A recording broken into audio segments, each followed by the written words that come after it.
Hello and welcome to another live stream. I have quite a lot of candle holders to do today, and let's just dive right in. This one is going to be an autumn landscape. So I've already done the background, and now the only thing that's not that's left to do, but the thing I'm going to be starting with is to paint on the autumn colors. So to paint the leaves.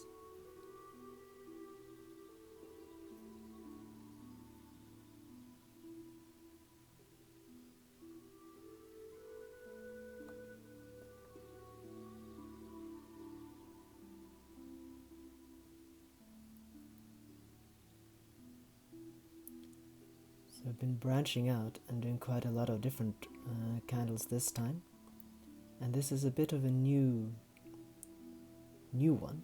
I try to do quite a few ones that are different than the ones I've done so far. I've done so many now that I'm starting to go dry for ideas, but thankfully new ideas are popping up. And so a river landscape with autumn colors is a new one. So I hope it's going to be nice. And these colors, as always, are going to be quite a bit more striking once it's been burned. Because these oranges, they change quite a lot once they're in the kiln. So it looks a bit duller than it's going to look. There's going to be quite striking orange, really.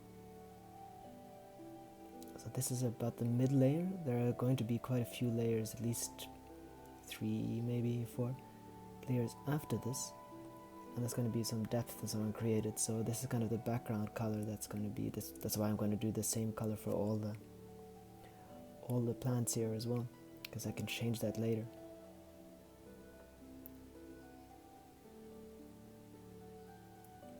So yeah, this is going to go on for quite a while.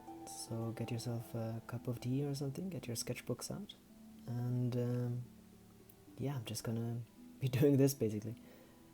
So I have quite a lot of different glasses and candle holders, so we'll see how it continues. Hi from Australia. Hi to Australia. So for those of you who don't know, I am situated in Norway, so quite at the opposite side of Australia.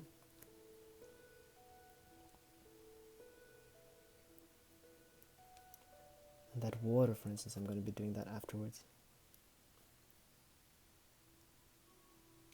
So now it's just to go around once, get all of those leaves onto the trees here, and then see how it's going to go on. I'm going to be doing a bit on the foreground here. I think some greens are going to be nice, even though it's autumn.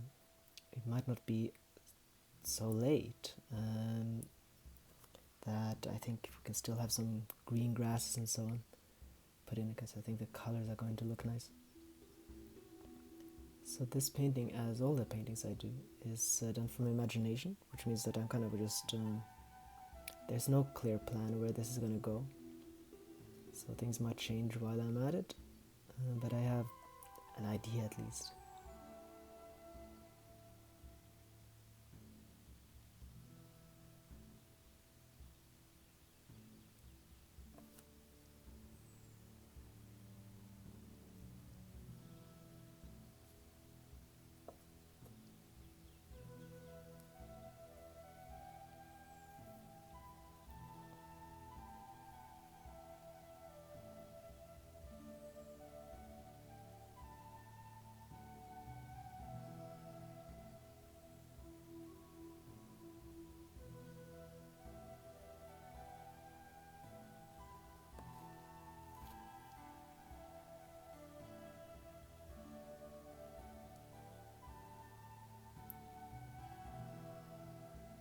Hej, välkommen hem. Gratulerar med den nye hem från Trina.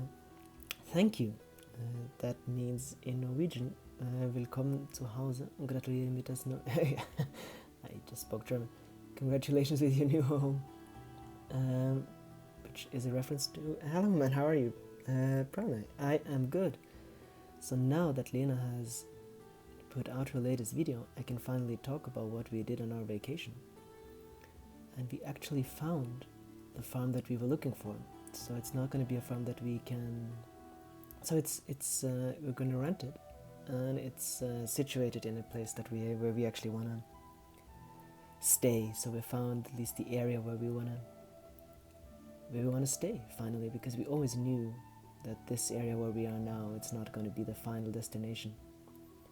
But now we've found a place which is just wonderful, and it's quite a lot further up north.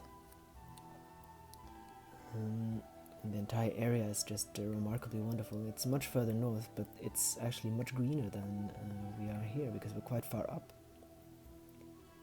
just in elevation.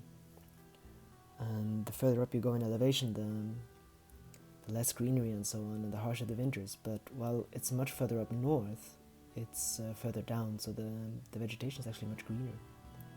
It's a wonderful place. It's in Trøndelag, for those of you who know anything at all about Norway, and I'm realizing most people probably don't, but that means we're about almost in the middle of Norway, which is actually really far north. It's the only reason why people can actually live there the way they do is because of the Gulf Stream. It makes it much warmer than it would be, say, in the United States. So it's far north in Canada, for instance. But it's still very close to the tree line, and yeah, it's an incredible area. And we are moving in November. So we're really looking forward to that. And that's also a reason why I'm doing so many... Which area are you moving to, Kaisa asks. We are moving to Trøndelag, if you know that. It's in the middle of Norway. We're moving to Snåsa, which is a small little town, very much in the middle of Norway. It's on the western coast of Norway, so on the other side of the mountains to where we are now. And yeah, so we're going to move in November. And I have quite a bit to do before that, so I'm already now preparing for Christmas sales, because we're not going to be able to do too much right away while we're moving. How old are you? I am 30 years old. 31 in December. Yeah, so we are going to move up there in November, and I'm trying to get as much done as possible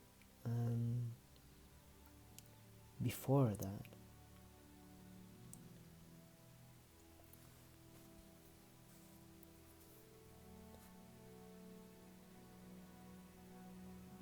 And the northern lights there are just going to be incredible. That's one of the things that I'm looking forward to the most. Because I did study in Tromsø for a little while, which is much further north, it's on the northern edge of Norway. But the northern lights in Trøndelag are still quite striking and much more present than they are here. And while we have a bit of northern lights here, there's some light pollution because there are quite a lot of cabins, and it's too far south to really get the greens and the purples and that's true northern light that I just really miss. And I would love to paint, but I would like to have some more experiences with it and see it more often. But in Trøndelag, to Snåsa, where we are moving to, there are lots of northern lights. It's a wonderful area for the lights.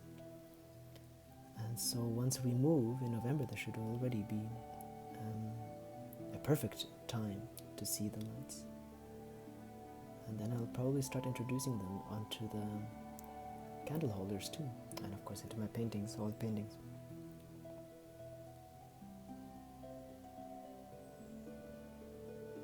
And yeah, so we're saying goodbye to the house here, and starting to prepare for the big move.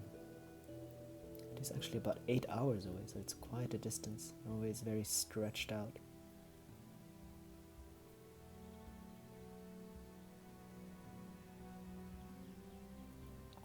I'm assuming I'm going to be speaking quite a bit more about this once people get onto the stream that it didn't just hear me. So I'll be prepared for that. It's going to be quite a lot of this, I think.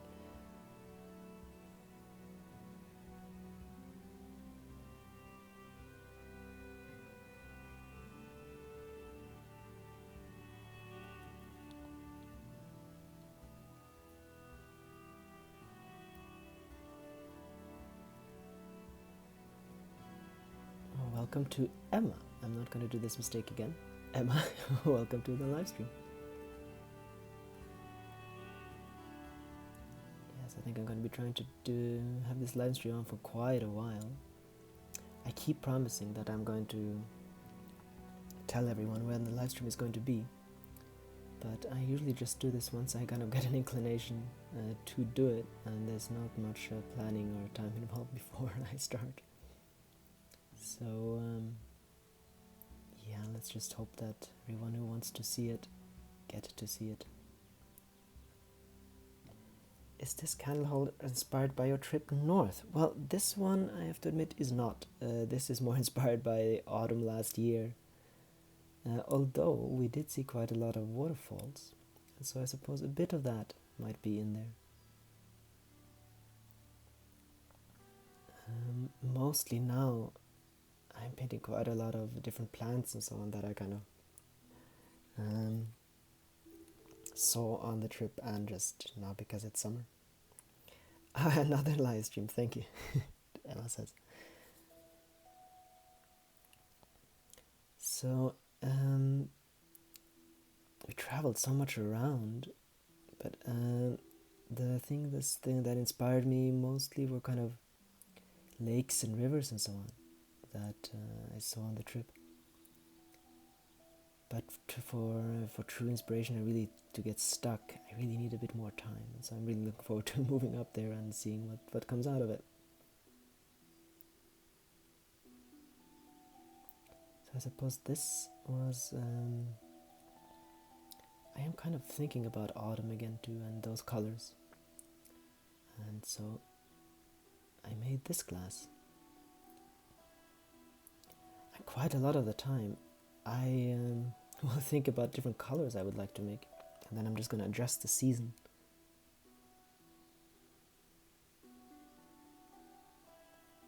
You're selling your painting worldwide? Yes, we are. We have a web page, and there is where we sell them. So it's artofnature.no, and we ship worldwide. There are countries where we don't ship to. That's because the postal service doesn't go there. But most countries in the world we do ship to. And it's been incredibly global. So I actually sell very few paintings and candle holders and so on in Norway. I suppose there are very few people here. Absolutely, most customers are actually located in the United States. You guys wanted summer, now you have summer. But Joachim is already painting autumn. Well, these things happen. I can never really stay with the season. I always kind of dream ahead, I have to admit. But I do have some summer candle holders that we might be painting on now too, though.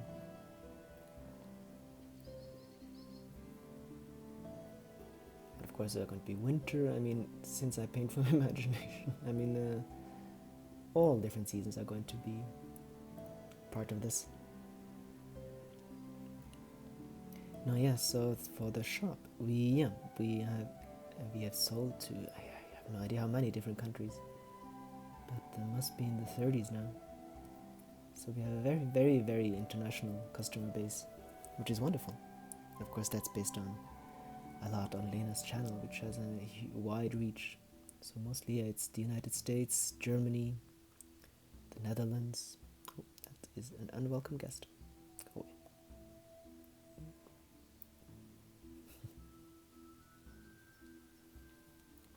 I sold to China once, and Malaysia. There are a lot.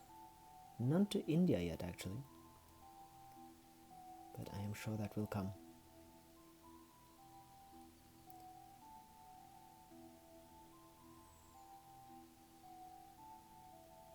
And of course, since this is kind of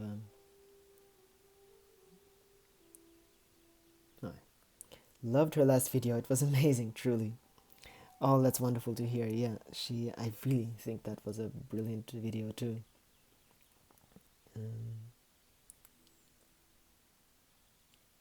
yeah, it's it's really been received well. And she put so much work and effort into that video. I'm really glad that you thought so.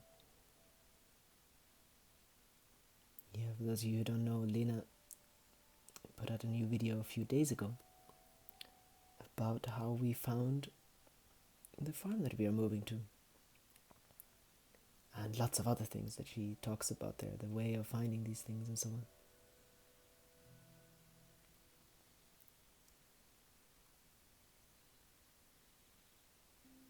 Yeah, this searching for a farm has been quite a process. And a lot of time and energy has gone into it. It was so important for us to find the right place, because we really wanted to find the place where we could actually imagine staying for, well, perhaps forever. So it was so important that we found the place that really just spoke to us, and it wasn't easy. And especially it actually has a farm that spoke to us too.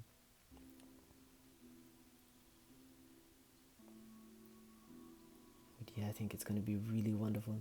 And you can see all the videos that are coming from that from our new place. I think that's going to be brilliant.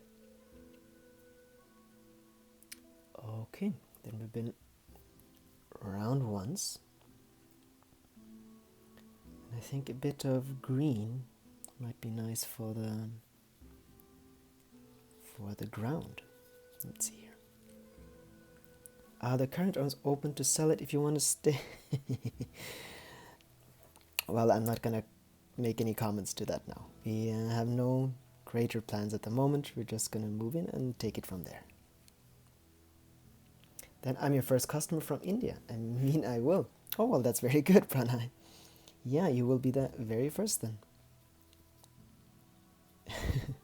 I'm going to be very curious as to what you have your eyes on.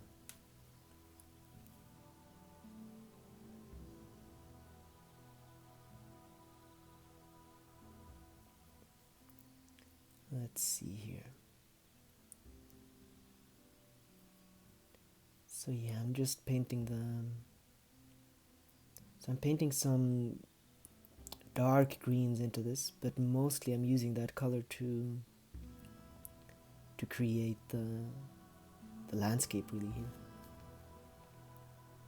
And as I said at the beginning, there are going to be quite a lot of iterations here. I'm going to be painting a few more layers, quite a few more layers onto it. Any customers for Belgium yet? I'd like to claim my first Belgium customer badge. Well, actually, I have to disappoint you that there are actually quite a few customers from Belgium. But rather you can be a part of a proud tradition of Belgian customers. They're amazing, Pranay. Also the packaging is super minimal and lovely. Well, thank you, Trina. I very much appreciate that. Lena puts a lot of effort and thought into packing and how it's going to look when it reaches the customer.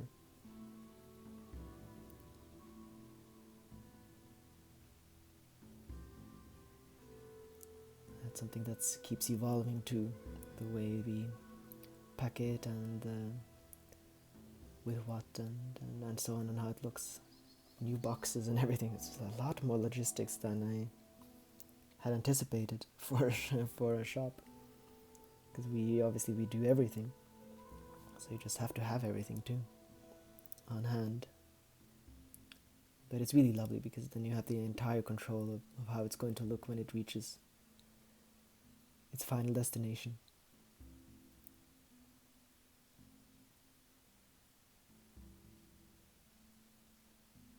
So yeah, we opened our shop again when we came back now a few days ago, because we had it closed while we were on vacation, but now everything is open again.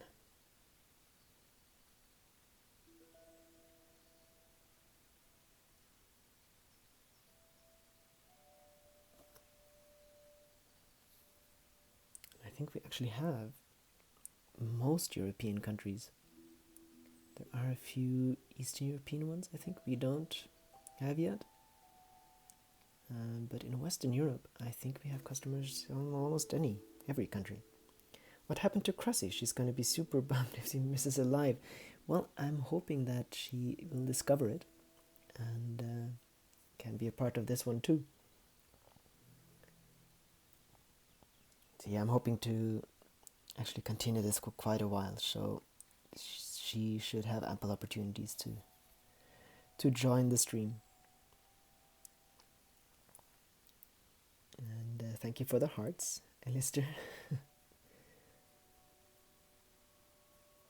So the reason why I keep every now and again repeating your comments is because that sometimes I like to upload these to YouTube or Instagram TV afterwards, but then you can't see the comment section, and so if I'm answering anything, I'd like to know that people who watch it later actually know what I'm responding to. So that's the reason for that.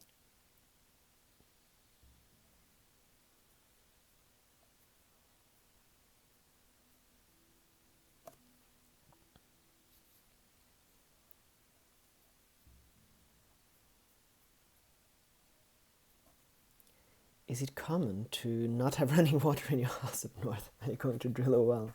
Well, it's not common anymore, but it was quite common earlier, and this house was built in the 1930s.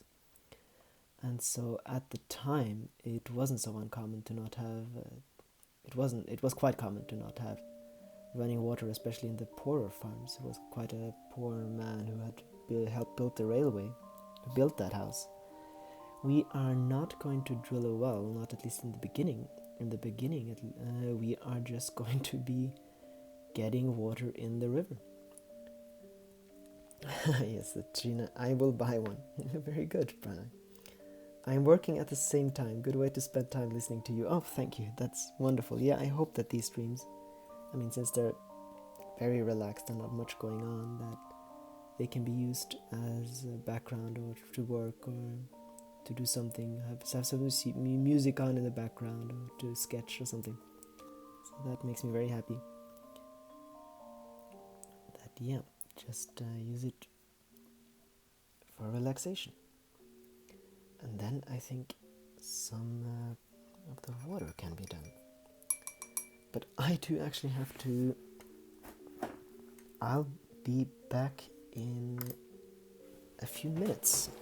And I hope that those of you who actually want to be part of the stream have the patience to wait a few minutes. I'll just point you in the right direction here and you can talk to each other in the meanwhile. I'll be right back.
All right, there I am. Can you talk about your new house? Let's see what I...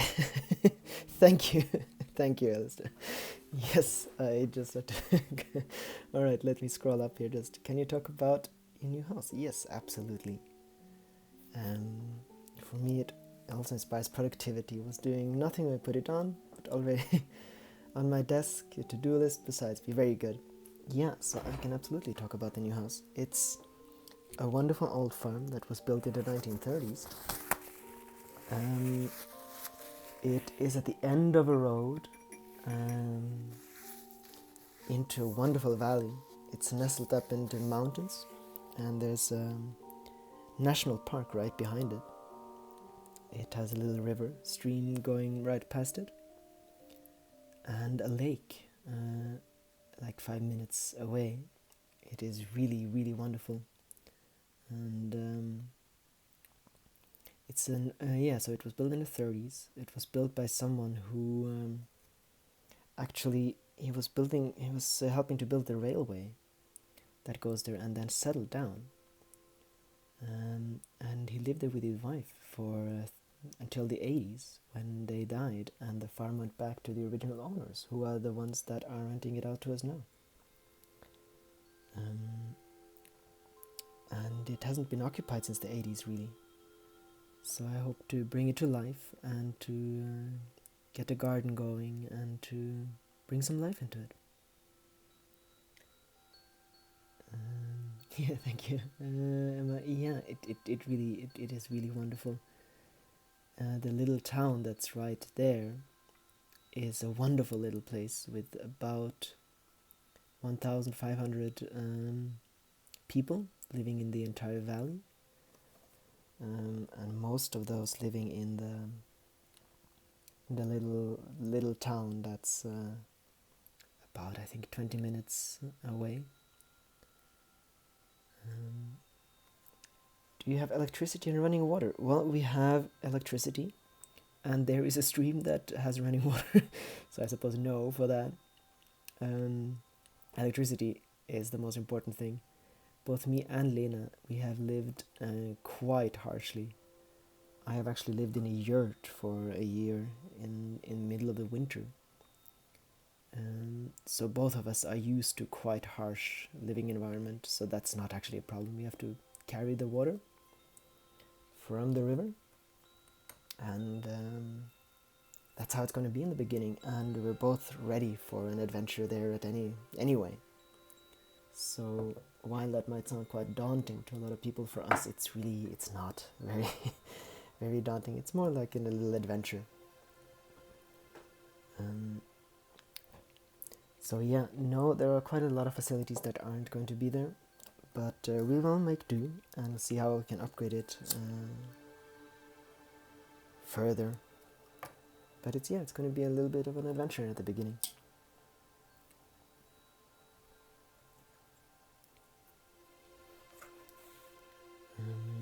So what else can I tell you about it? It's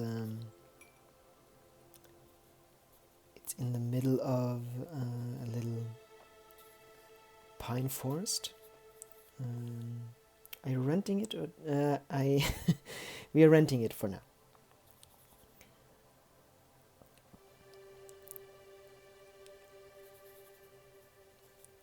And welcome to all the new people that have joined us here.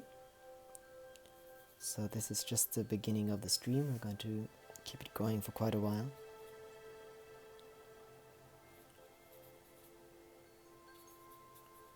Yeah, so we're renting it for now, and whatever happens, we want to stay in that area. So that is something that we do know, because it's just, we have looked all over, and that really is the perfect area. It's far north, and it has quite a bit of snow in the winter, but we actually have spring that's going to start in about March instead of April, May here. It's much greener, so I can actually have a lot more plants in a garden. Yeah, it's an amazing area. Just stopping by to say hi. Would love to join, but I'm busy with garden work. Well, I do not want to be the one to stop garden work. But hi, and thank you for stopping by. Even though we are moving, I just planted a few plants myself because I couldn't resist. Is the river large enough to not freeze over? Well, it's probably not, to be honest. The most important thing is if it's fast enough so that you can, because I know that most rivers, they still flow even though it freezes over. So you have to drill a hole. So I know from the cabin of my family where there is no running water there either. And what you have to do is to drill a hole in the ice, and there's always going to be some water that is running, but you just have to find it. So we'll see. There are quite a lot of things that we don't really know, so it's going to be a bit of an adventure. I hope we're not going to have to be melting snow, but we will see. But it's not a huge river, but it should be large enough that there's always some water running. And that is the most important thing. So it will be an active winter, I think. But that's a good thing too. I've lived in quite extreme environments, and I always feel that of course, you could get quite sick of it and so on, and always being cold and everything. But you do feel so much more alive. And yeah, I'm actually looking forward to that. So I remember when I lived in Mongolian yurt for a winter, there was a lot to do, and even just making a meal could take me a few hours. But I felt so alive. It was wonderful. How much is the rent for such a big household? Well, let's see. I don't mind talking about that. It's how much is it in dollars? $750. That with electricity and internet. So compared to usual Norwegian prices, that's not much at all. Of course, we don't have many facilities and so on, and you have to think that electricity can easily be half of that in the winter. Hello again, Joachim. Nice to see you back. Hello to you, and thank you for joining us. Well, me, but everyone else too.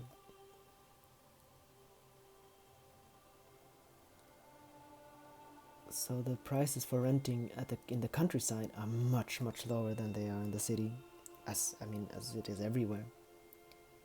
And of course, not having electricity and so on, it's not that much.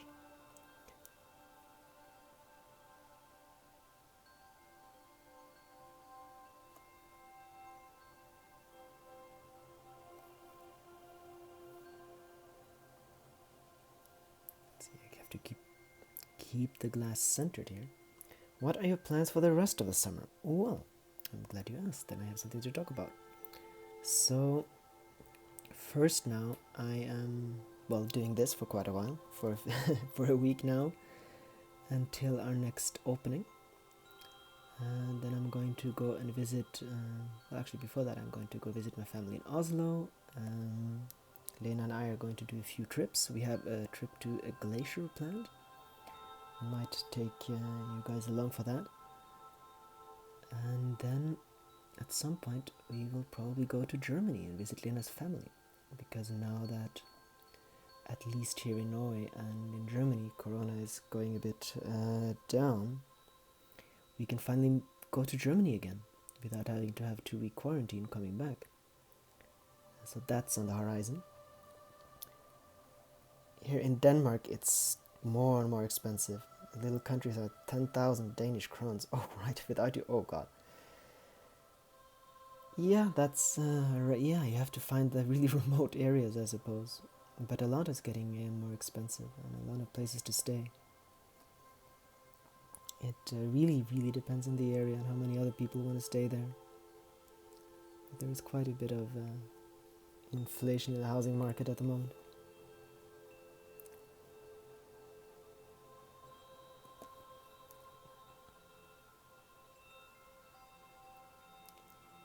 Yeah, and I think that, the rest of the summer isn't really that long here. It's going to be a month or two, and then autumn is going to start. And a lot of that is going to be spent painting for me, because Christmas time is our absolutely most busiest time. And things that we send, so in the end of November is kind of the last time we can send something to the United States, for instance, and know that it'll come for Christmas. And of course, since we're moving the 1st of November, I'm not going to be able to paint that much afterwards, so I have to try to get everything done now. But Denmark is small, we don't have remote area. That is true. Yeah, I get that, I get the issue. Yeah, Denmark is quite small with a lot of people. It's the population of Norway crammed into, I don't know if it's a 10th of the size or something. Yeah, okay, I understand. Yeah, that is a problem with Denmark, and continental Europe in general. It's not really easy to get away from everyone else.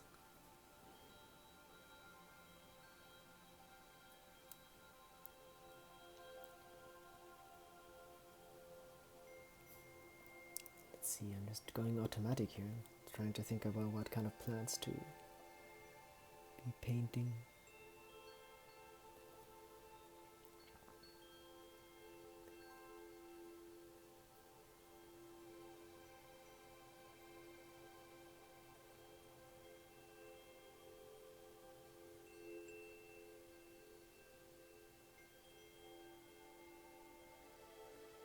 So yeah, we have a lot to do before we move, just to have everything stocked up. And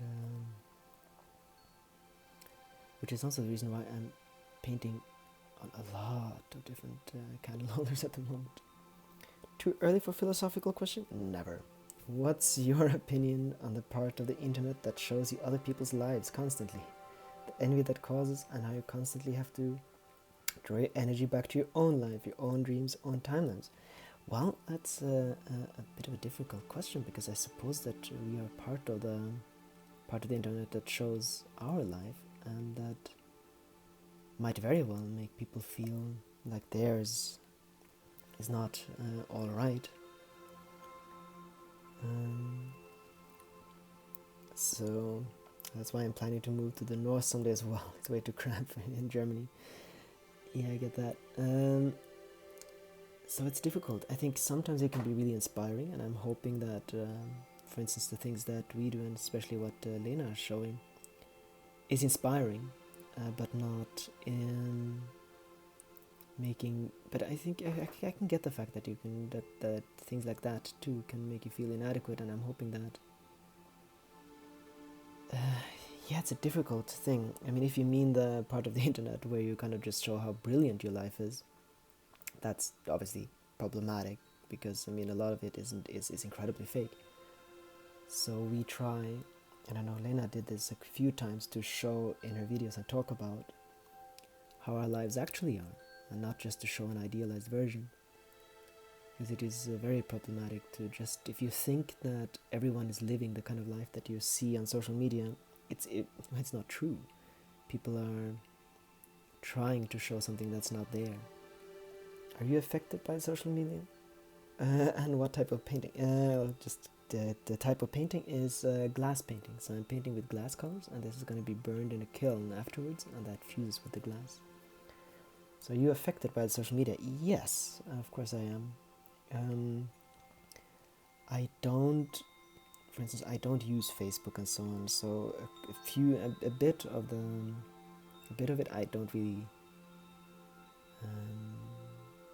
follow. But of course, I mean, I have Instagram and I have YouTube and so on. I try to keep my channels quite focused on the things that I actually am interested in, and not to let it suggest too many things to me. I think it affects you often in the most negative way if you're really unhappy with the things that you have, although of course it can make you think that your life is inadequate too. So I've noticed that I've put I often try to get notifications off, for instance. Ciao from Italy. Well, ciao to you too. Welcome to the live stream. Yeah, so to sum up, I think it's quite problematic, the way that the social media works, but I hope that we can have things that are more inspiring than draining, and keep reminding yourself that when you're watching it, that it's often not true what people are posting and sending, and really trying to get your channels to such a point that they're showing you things that are actually good for you.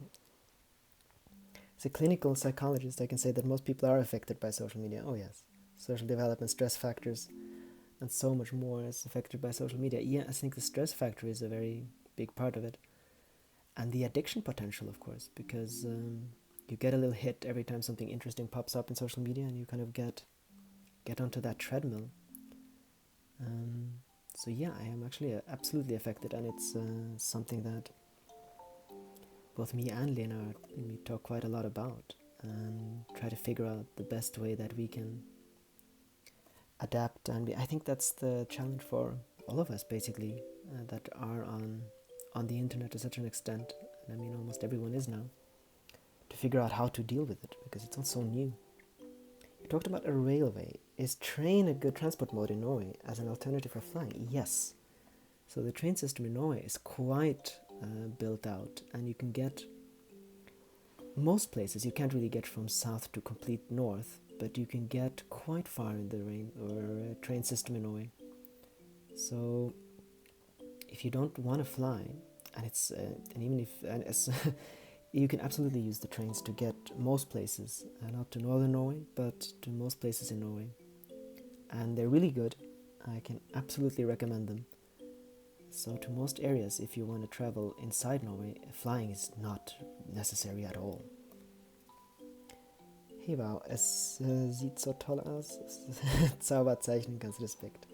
So Flo is saying that it looks like I am that it's I am painting in a very clean and way. Thank you. Where did you get the idea to start making the lives you do? Such a good idea. I feel less alone being a part of it. Well, it wasn't an idea really. From both me and Lena, it's been quite a journey. So it's not like we woke up and decided. We met each other on the way too. So we didn't decide to do that together. For both of it, it's not really been much of a choice. It's just kind of happened on the way. It's very difficult to say how it happened.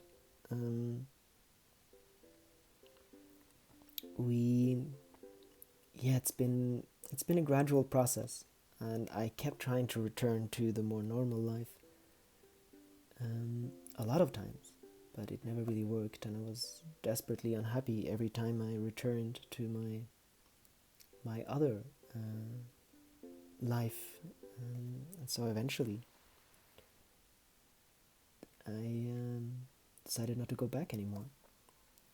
And now that it's sustainable, finally, it's not necessary. So now the decision to live this kind of life is made and is done, and I'm really glad about that. So yeah, no, it wasn't a decision. It just gradually happened.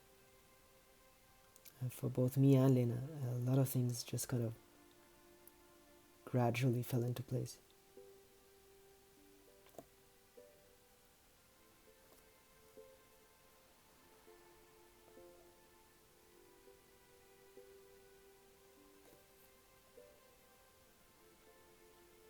So let's see here. I think how much we have until there. So I have to try to figure out what plants to plant now. So I think there is going to be more color and so on these plants, but I'm just going to paint one layer here, and then I can see later what kind of colors they should get and so on, if any. For instance, this is now a new plant, and I'm going to be painting the flowers in this color too, and those I'm definitely going to,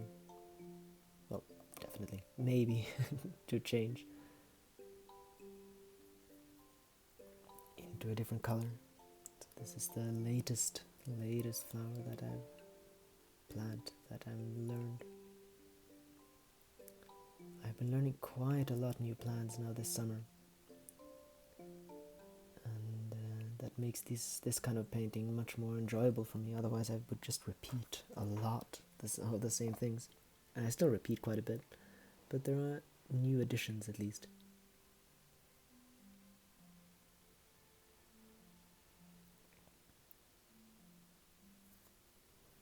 I'm gonna have to visit Norway to see your shop. Now that you guys finally got a farm. All the best next part of your life. Thank you. Well, the shop is still only online, and it's probably going to take quite a long time to get the actual shop. Part of the reason for that is because I don't actually... Having the shop is a dream of mine, but financially it's not necessary, because I'm not going to be selling any more having an actual shop. So I'm going to have to see how that works. Hello from Estonia. I am also painting right now. Oh, that's wonderful. To know that we are painting together is brilliant. I'm always glad to hear that. Welcome to the stream, and I'm so glad to be painting together with you. Yeah, so the actual shop is going to take a while. And I'm not even entirely sure how to get there, because the internet shop has so much demand that I can't really handle much more demand than I have now. And I think the actual shop is going to be kind of I'm not entirely sure how that's going to be. I have an idea of how I want it to look and feel and what it's going to be, but the way there is uncertain. Have you ever thought about doing a transition between seasons on this? Yes, I have thought about that. I haven't thought about it in a while now, though. Yeah, it's okay. The best dreams take their time. That's very true. I have thought about that. It's a while ago since I thought about it last time. I am not entirely sure. It's a lovely idea, but so much of the way I paint has to do with the fact that it's possible to have it there in a way. It's imagination, but it's still kind of a realist way of painting. So I'm not entirely sure if I want to do that or not. I like the idea, but I think there's a reason why I always steer away from it. Because in the end, what I do is to try to at least give the impression that it could exist, what I'm painting. So while it is very creative, I tend to I always stay away from things that are not possible, at least so far. But we'll see. Maybe at some point. So I experiment a lot less than other artists do with things like that, because I keep very strict within my way of painting.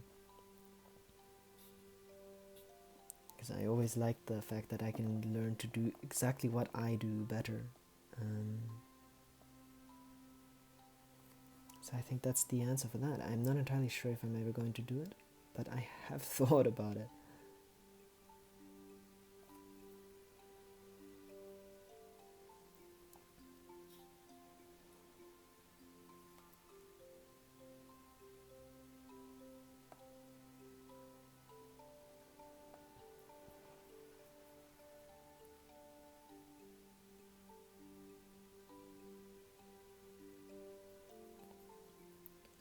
Okay, then we're almost gone around here once, meaning that this glass has to go into the kiln, and we can start with the next one. So I don't think I have any winter glasses. I have some forests, and I have quite a few landscapes. I have an idea. Let's see what to do next. I think I have a lot more glasses than I did last time, so I have quite a bit more to choose from. I thought that from this live painting session I wanted to have quite a lot of glasses that are advanced enough to make an interesting experience to watch. So let's see what I have. Okay, there we are. Gone around once. And let us see.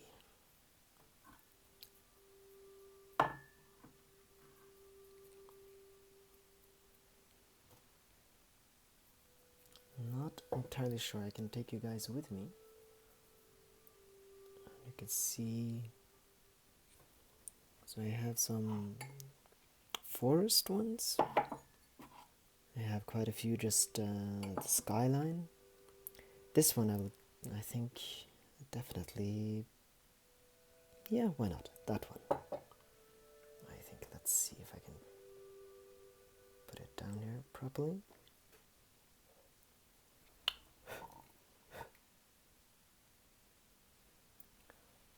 So I'm just gonna put that away, and then we can get to the next one. So all of those glasses have been painted 2 or 3 layers, which means that the most interesting parts are the ones that I'm going to be doing now.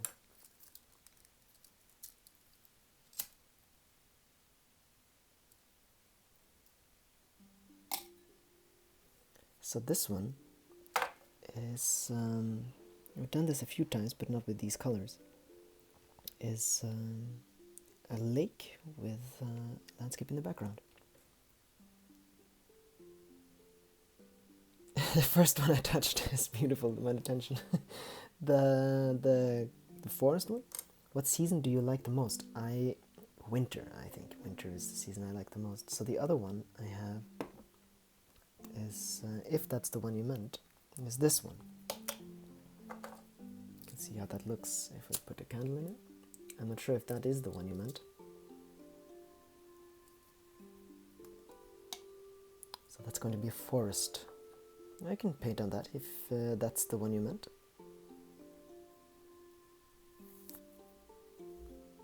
So quite a bit of what's going to be done here is just to make it a bit more, to pop out a bit more. And I think flowers later.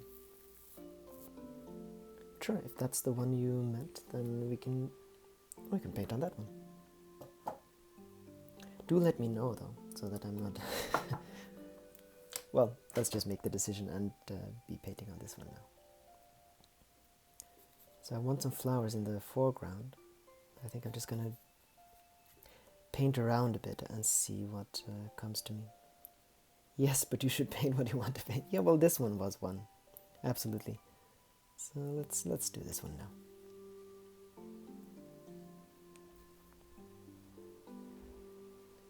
So these ones were actually Lena's idea. She said that it would be wonderful to have a few candles that are more in the forest. And I agreed, and so I have started to paint on a few of these now that have more of the feeling of actually being deep in the forest, really immersed in it. And then I thought I wanted some Arctic starflowers to be part of this, but we'll see.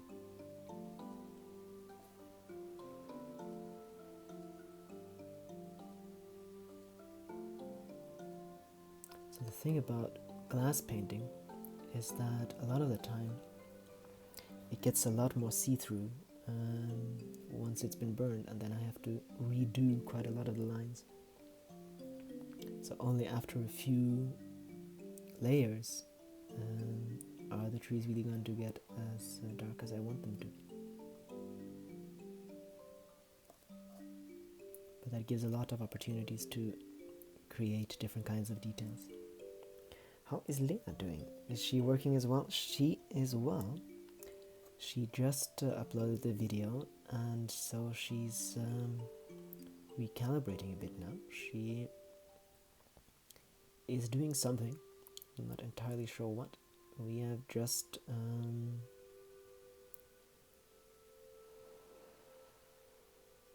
so she has been doing quite a few things now, and been preparing our shop, and she's doing something important, I am sure.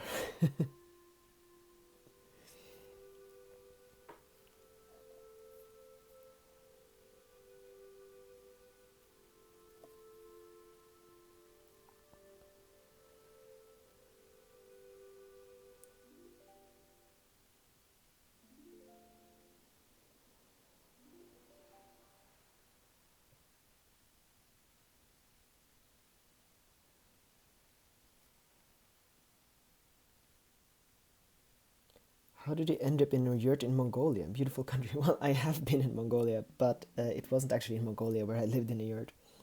I lived in a yurt in Norway, actually. It was a Mongolian yurt, but it was not in Mongolia. I stayed in Mongolia for a couple of weeks, but I ended up in a yurt in a horse farm in Norway. And that's a very complicated story. It was an old family friend who had a horse farm there. It's actually where I met Lena.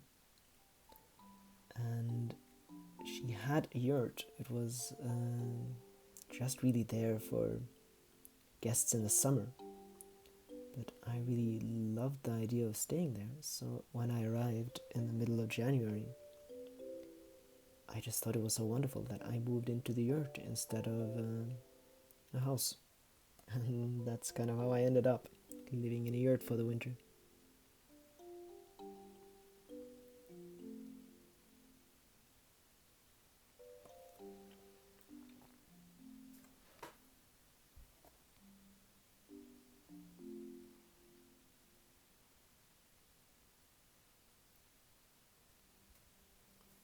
Do you take days off from the work also? Yes, I do. Yesterday, I did not do any work. I had a trip into the mountains, so I walked up onto the highlands from here and did a hike basically all day. I went for a swim and I went far up into the mountains. So that's what I did yesterday. So I do have time off. I notice if I don't take time off, I get incredibly unproductive. And then sometimes I could sit here the entire day but not actually having done much. So yes, there is time off, absolutely. I mean, I suppose a lot of people have noticed that lately, that if you're working from home, you do run the risk of just working the entire day. You have to get a bit more disciplined as to how to do it.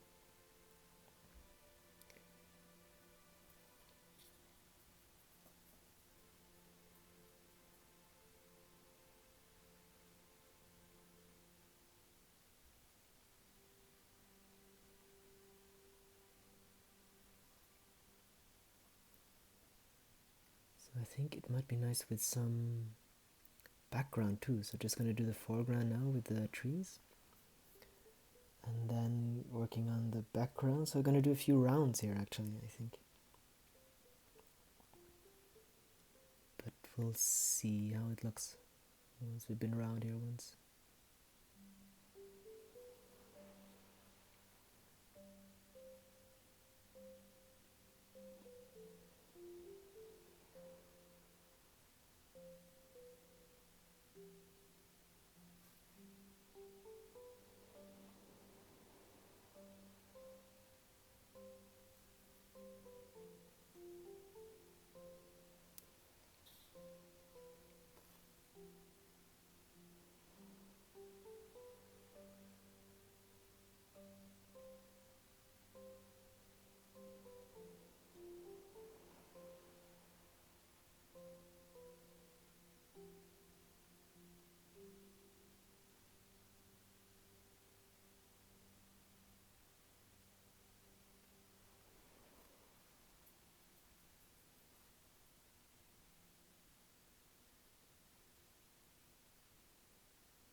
Looks like a sunrise in a forest. That's lovely. Yeah, that is exactly my goal here. I just have said it 1,000 times, but I'll say it again. I love painting with a true light source. And these candle holders, I started painting them because I needed something. Well, not the kind. I started porcelain painting because I needed something that I could sell that was a bit cheaper than an oil painting. But while doing that, I have just found this glass painting to be just a wonderful way of painting in and of itself.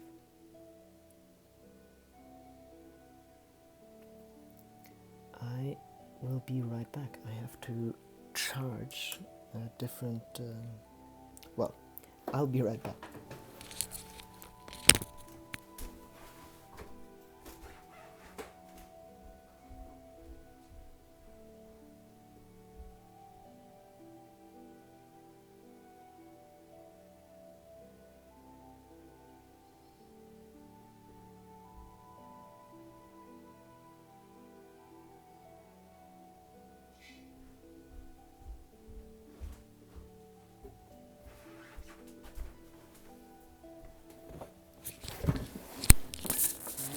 And there I am again. Okay, let's see here. Where are we? Yeah, I have some charging issues because I need to charge the phone, but I can't charge the phone if I have these headphones in, so I need some other headphones and so on. Technical issues.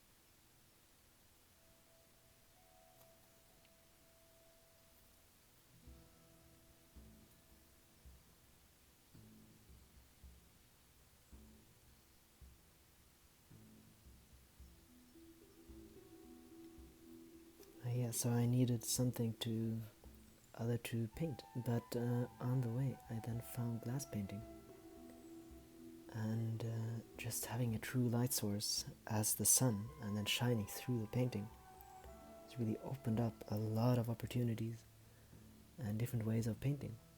And I am still playing with that and discovering. I have a painting now.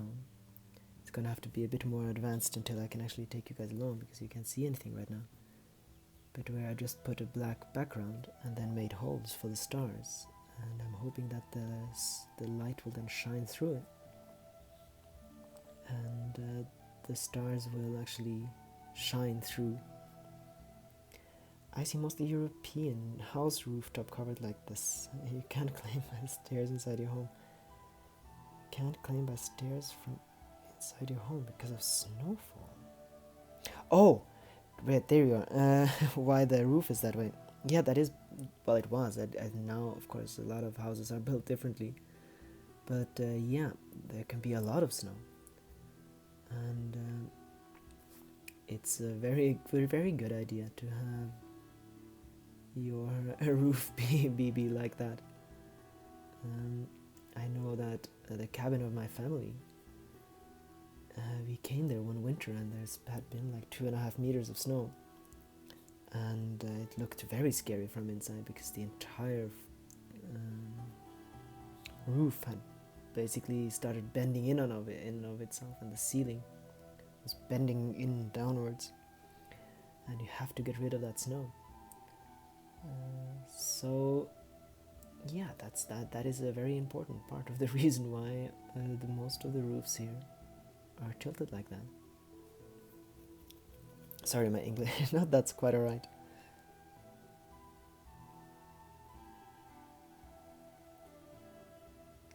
But of course you can climb stairs from inside the house. But I think I know what you mean, the fact that we don't actually have any verandas or anything on top of our roofs. But that wouldn't make much sense in Norway anyway, because you can hardly use it. You can use it for like a few months. But now, of course, with different ways of building and so on, a lot of the houses are starting to have rooftop terraces and so on. But yeah, the old style is kind of kept on. It's incredibly annoying to have roofs in Norway with all of the snow if the snow doesn't come down by itself, and let's keep having to climb up and get rid of all the snow. It's quite a hassle. We have to do that on the little shed that we have here, and removing 2 meters of snow from a roof, unless the roof is quite slippery and you can just slide it down, is quite a lot of work.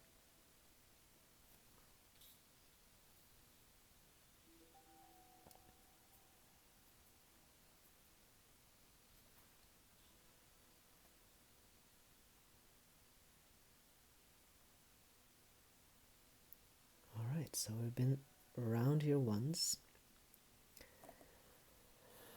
So those flowers might not be the best for that one. I have another one where flowers could be a good idea. I think this one could actually, I'll put this one aside and start with the other forest. Because in that forest we can actually get some of those flowers going, I think.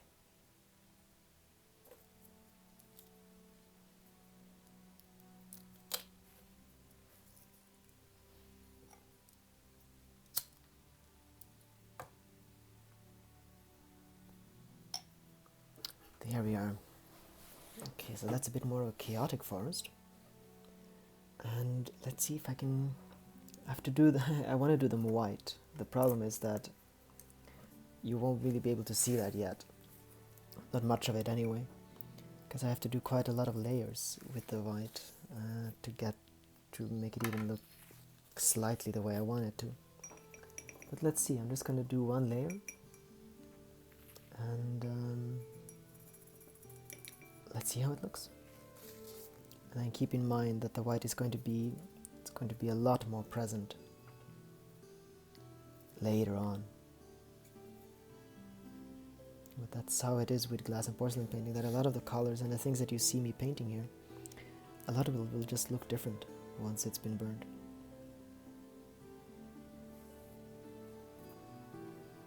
And that one's lovely as well, I must say as well, thank you. Yeah, that's even more of a kind of deep in the forest kind of a feel, I think. So let's see here. So yeah, it's going to look like that at first. Dr. Sesha says hi. Hi to you. Hi is hello in Norwegian, or Swedish or Danish.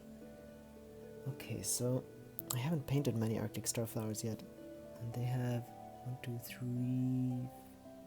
How many? No, 6 or 7 leaves. Let's see, if I do it like this, I'll get 6, and at the other points I'll do 7. Yeah, so that's kind of how they look. And I'm going to be painting quite a lot more layers on that one. But I think we might want to be doing the leaves and so on at the same time, because otherwise you won't be able to see where those flowers are going to be. Or I have to try to remember how they look now. That's definitely something from our trip. I saw a lot of Arctic starflowers there. And yesterday when I walked. So they have like one long stem and then kind of lone leaves.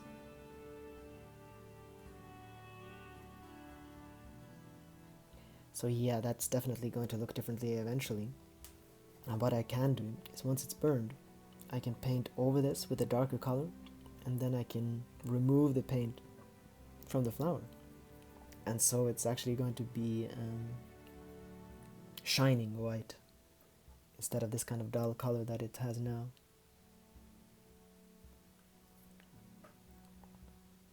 But I think that might be good. I think definitely Arctic starflowers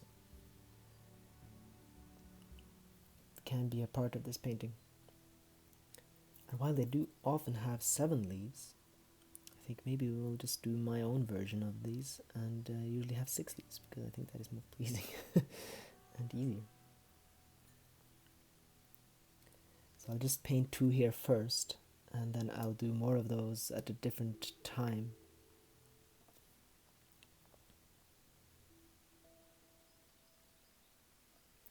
Do you like to visit museums? Are you going to visit the new Munch Museum, for instance? I do like to visit museums. I don't often visit museums. I very much prefer the old National Gallery that's going to come up in Norway soon, because they have more of the old painters that I enjoy. Munch was a brilliant painter, but I prefer the old National Romantic painters that painted a little bit before him, and they are going to be part of the new National Museum, so I'm probably going to... How many leaves did I just paint? 6, 7, 8 leaves. That is too much. That is not how they look. But that's the very good thing with glass painting, is that you can just very easily remove that afterwards. So yeah, no, 6 leaves.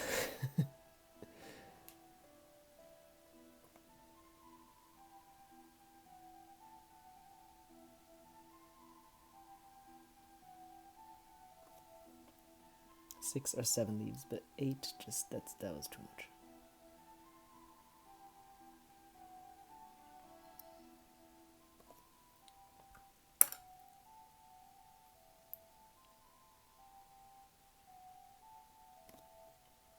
Yeah, I think I'm gonna have to see how they look later and then see how I can continue this. I'll just have those 2 here just to put down a marker, and then I'm going to be doing some work on the trees, and then I think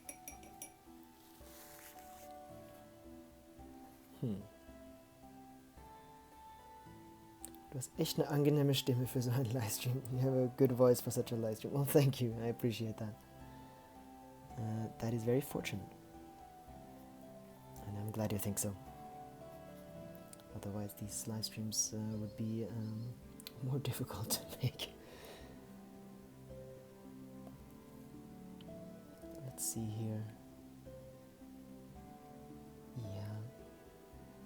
Yeah, I'll do a little bit of work on the trees, and then maybe we'll get back to those starflowers. Starflowers? Arctic? Yeah, starflower.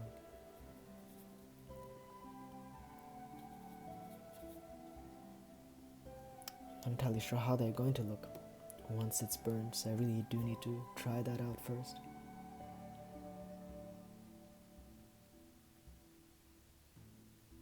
So what I imagined was that this is a really old forest with really gnarled ancient trees.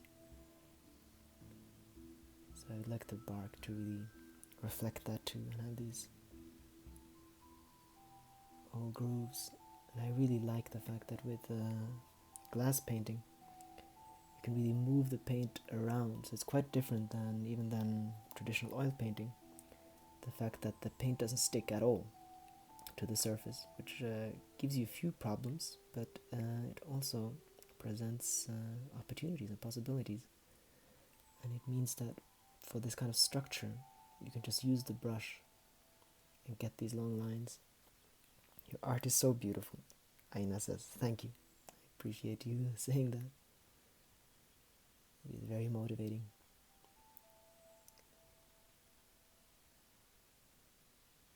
And yes, I think old trees here.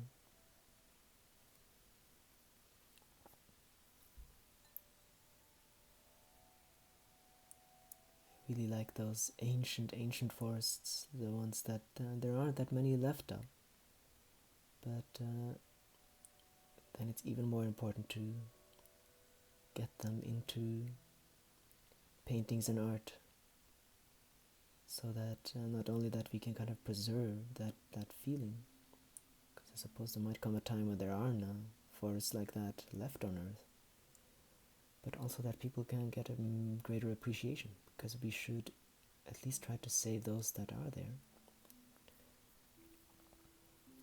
But in order to preserve or save anything, it's very important to actually appreciate it, and that people can see the beauty of these ancient forests, and just instead of just seeing the timber possibilities.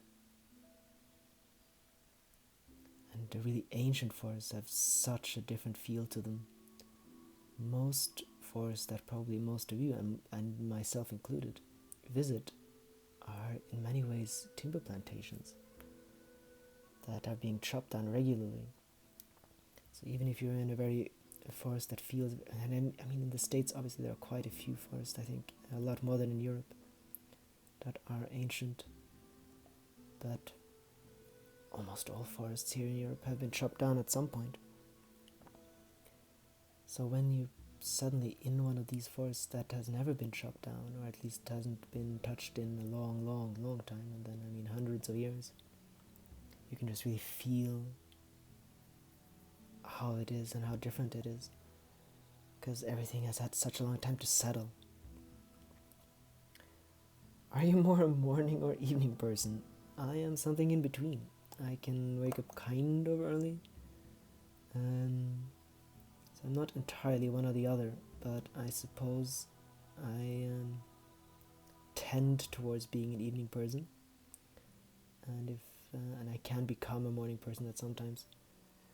But I do like, for instance, painting far into the evening, and I am quite tired early in the morning. How much time does it take you to draw a glass?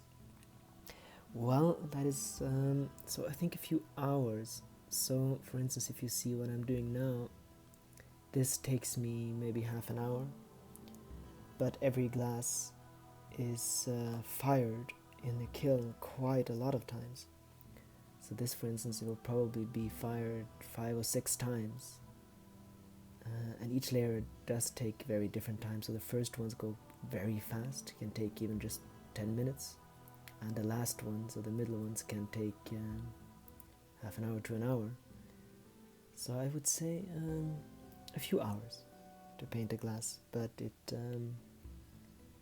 minimum it takes a few days for it to finish, because I have to fire them, and that I do during the night, and then I can start up the next morning. So it takes a few days to finish one, but accumulated time to paint it, I'd say a few hours, and sometimes much longer, but rarely, not really less.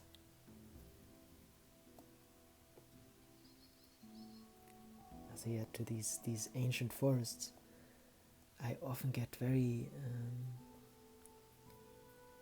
inspired by them, and then you can often see how the trees will really look when they're really old. Because a lot of the pine trees, for instance, that you see in Norway, they're almost never more than 100 years old, because when they're about 80, that's the time when they have the best wood for chopping down, basically. So that's when they're all chopped down. So almost all the pine trees you see are quite young. And then once you suddenly see how they look when they are hundreds of years old, they look so different.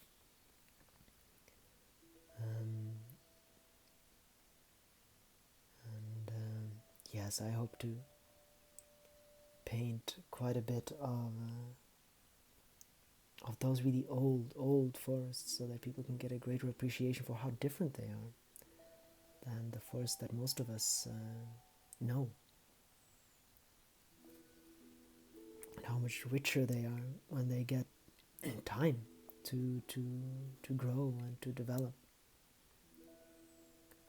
And a lot of forests are very poor in the beginning, because you need quite a few generations for them for a lot of trees, for instance, to really come down. First you'll just have the pioneers, and it can take decades for some of the other trees to actually be able to grow, because they need the first trees to die so that they can come. And at that point humans will usually chop the forest down again, and so you'll rarely see how they could actually look.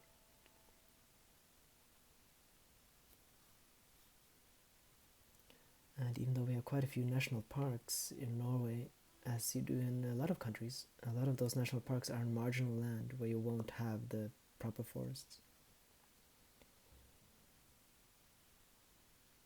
What do you feel painting? Do you mean what do I feel while painting, or you have to specify that a bit? If it is what I feel while painting, that's widely different from time to time.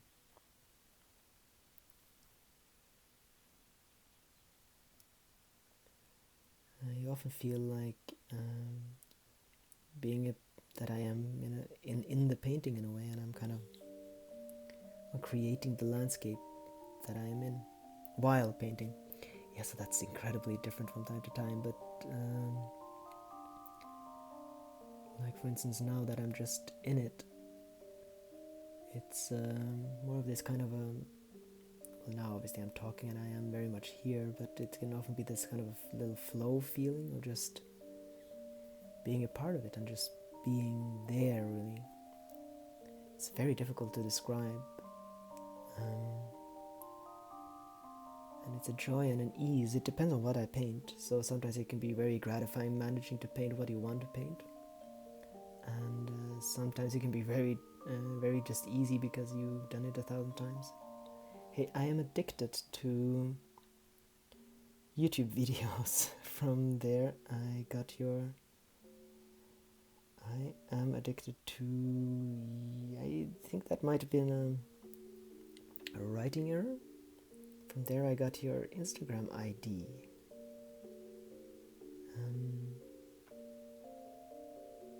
But thank you. I am glad that you found me. To YouTube, my YouTube videos, maybe? That's very, very good and very nice to know. So I've been putting quite a few live streams there too, but they are very long, these live streams, and I'm not entirely sure if people are really interested in them. I love you guys. I love your painting so much. Thank you. I very much appreciate it. And I think you probably know Lena too. Or it might be Lena's YouTube, of course, that you're addicted to. She has a huge following. And I very much appreciate it. Thank you. And I'm so glad that you found me here and that you're a part of this live stream.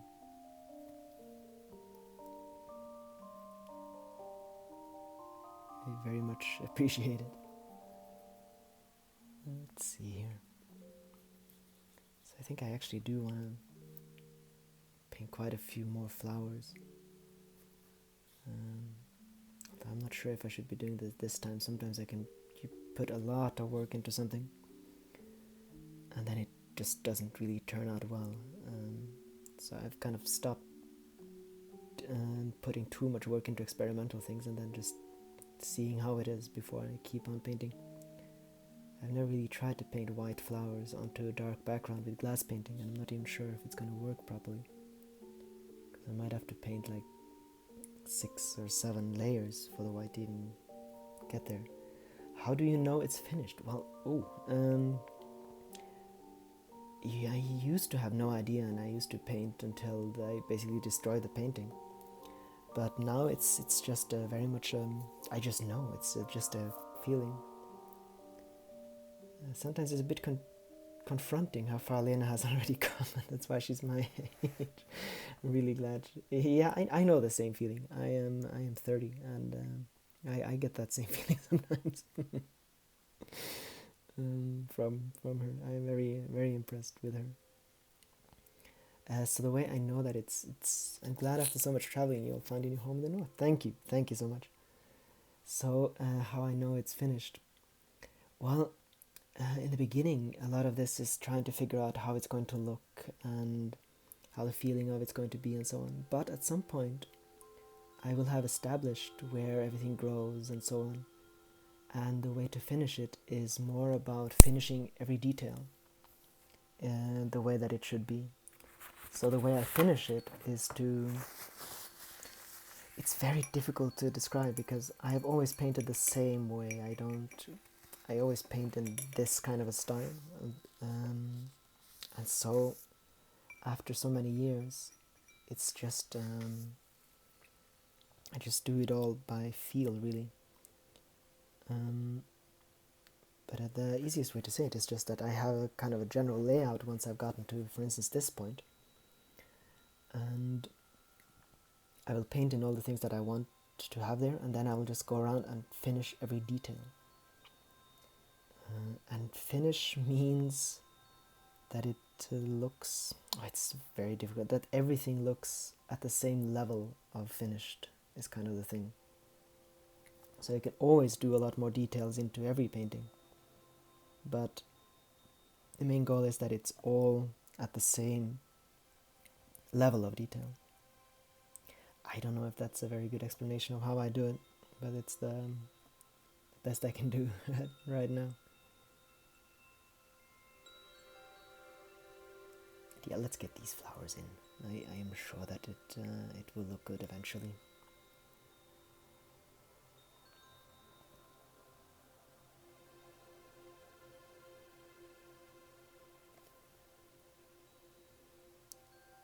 And Arctic starflowers are very much Lena's favorite flower, which is also why I started painting them. She has some wonderful photos of them. Because they're very, very small flower, and it's difficult to really spot them if you're not attentive in the forest. They're very, very small and grow very much inside the forest. Greetings from Argentina, thank you. Then I hope that that actually helped you with the comment. Greetings to you and Argentina. Very good. We are, as always, we have a very international audience here, which always makes me very happy. So I'm glad that you can join us all the way from around the world.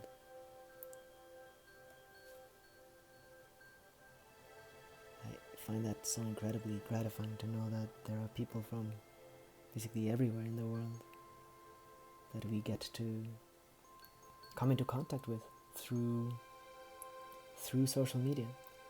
So, India, very good. ITU, brilliant.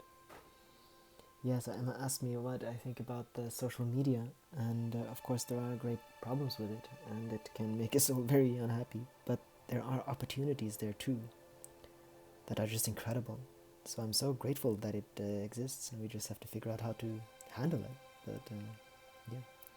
Does Lena have a full frame camera? I have to admit I'm not entirely sure what that is, but she has a very good camera, and I'm sure, well, I don't know what a full frame camera is, so you have to explain. Mauritius, hi to you. I studied with quite a few people from Mauritius in Australia, actually. I think Australia is very popular with students from Mauritius. So I know actually quite a bit about the island. So welcome to you too. That Mauritius must probably be the more isolated places on this earth. For those of you who don't know, it's a small island in the, I don't know if it's the Indian Ocean, it's between Africa and India at any rate. I've never been there, but it looks incredibly beautiful. With populations from different countries. It was a French island, I think.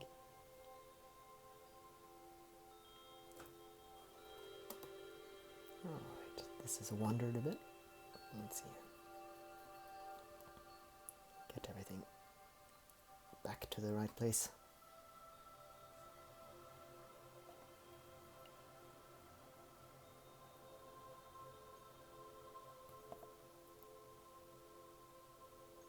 Greece. Wonderful. We're starting to get quite of a big part of. So we have Europe, we have South America, we have the. Well, I'm not sure if it is the Indian Ocean, but we have, or even what continent Mauritius is a part of. Full frame cameras have a sensor that's the size to roll of film. That doesn't help me at all. I have no idea what that means. I am not a very technical person. Croatia, wonderful. I love Croatia. I've been there quite a few times. Wonderful, wonderful place.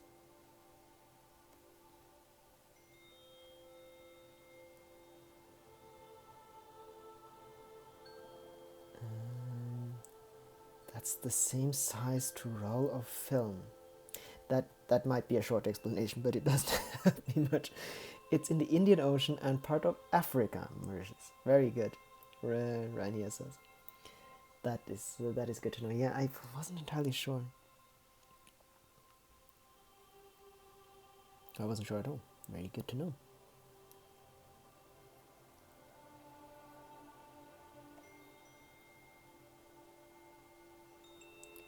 to remind myself that there are places like Mauritius when I say that we live very far away from everything. I suppose there are a lot of places on this earth that are much more remote than where we live.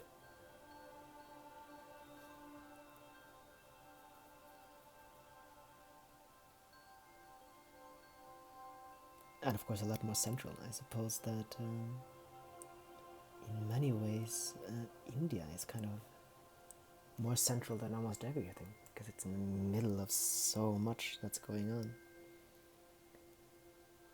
And historically, I suppose that India is actually much more central than Europe. Sorry, older cameras, called analog photography in Dutch, have a film roll, and the size of one picture on that roll of film, that's the size of the sensor in full-frame cameras.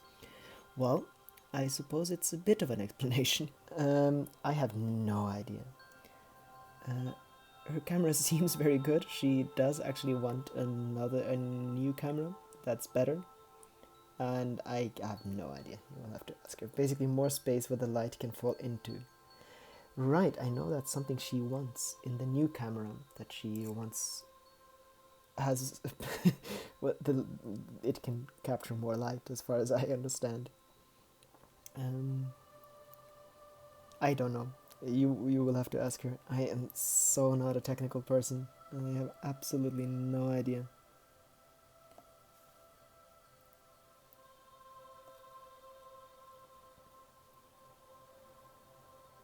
And I don't know how I could find out either.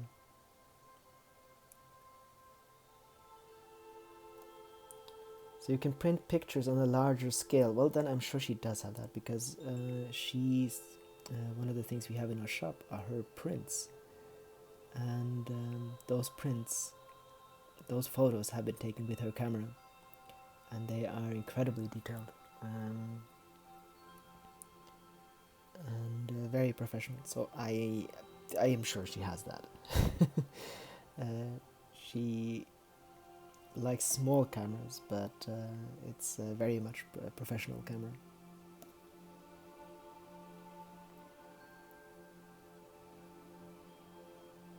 So I'm just gonna answer yes, and you can ask her at some point if that's actually true.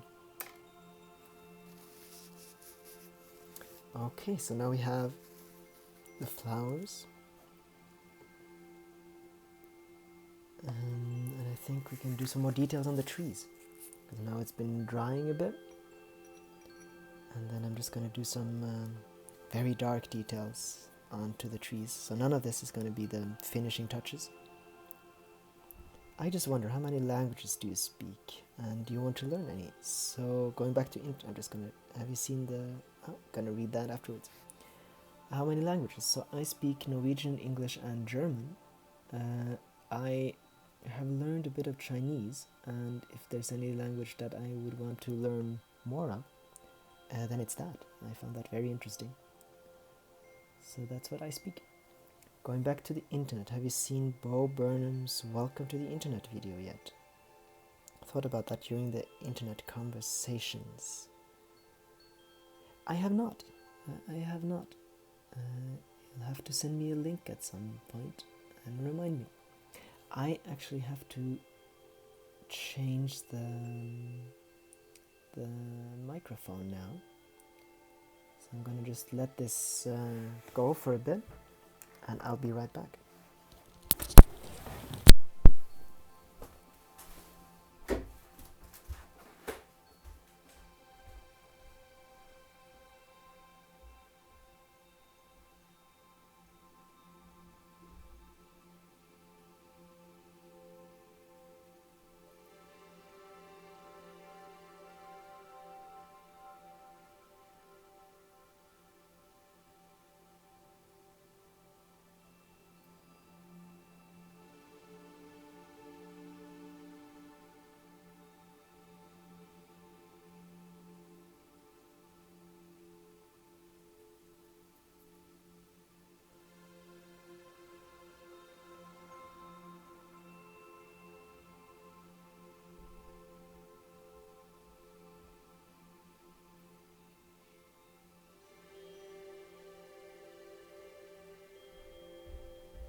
from Lena's YouTube channel.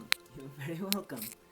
I'm sorry, I'm just gonna have to unplug this one.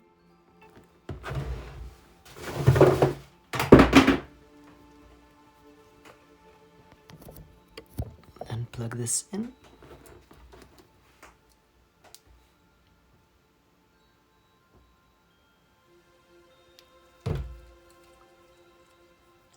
And then let's see here.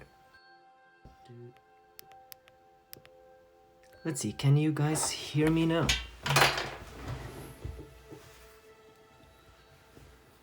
I love her. I'm binge watching them. That's very good. I'm so glad you like her videos, and I'm glad you found your way here. So let me know if you guys can hear me. Otherwise, I'm gonna have to figure this out some other way.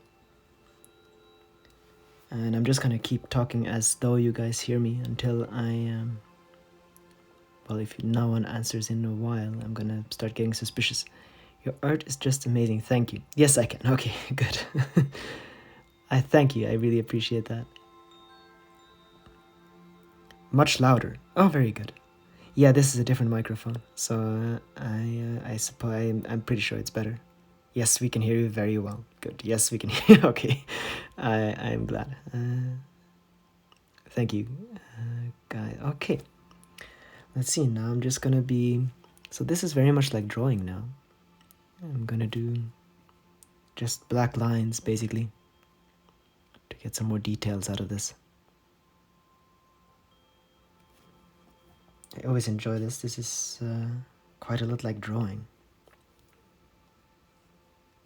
And I did start with drawing quite a long time before I started painting. And I often miss just a lot of the things that you can do when you draw. But in this way, I can do quite a bit of drawing too. I would never be able to do this. Oh, I am sure you could. It just takes practice and sacrificing time, a lot of time. That I appreciate the thought behind that.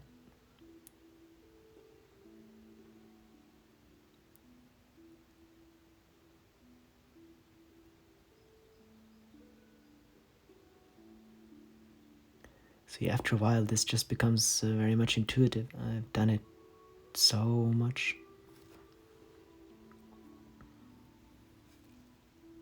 This looks so amazing. I'm actually thinking of trying this out. Just try and give my... yeah, you should. Absolutely. So, yeah, do that. I think that's so wonderful with art. It's the best way. It's just to try it out. And to dare to just start somewhere.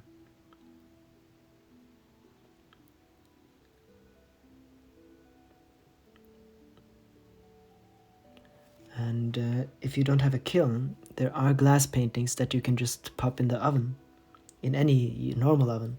It won't stick as well as this does, but it's pretty good. I'm from Brazil. In Brazil. Well, you're very welcome here, and I'm always happy to see people from other countries. And you're part of a very wide community here right now. We have people from all over the world. I actually haven't seen any two people yet in this stream now that's from the same country. Everyone seems to be from somewhere else.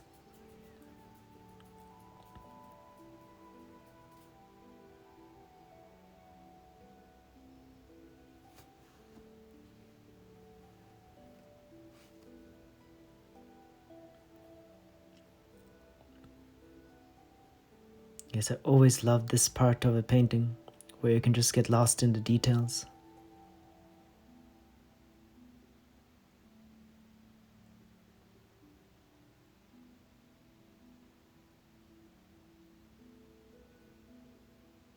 That's actually one of the things that I enjoy absolutely the most with landscape painting, is the detail work.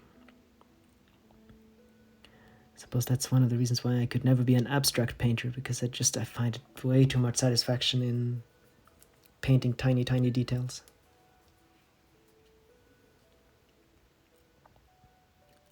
And I really love I can really recommend that to anyone who would like to start painting, is because I don't paint from a reference frame, but I still paint very, very detailed work. So just get to know whatever you're painting, and then kind of let your imagination wander.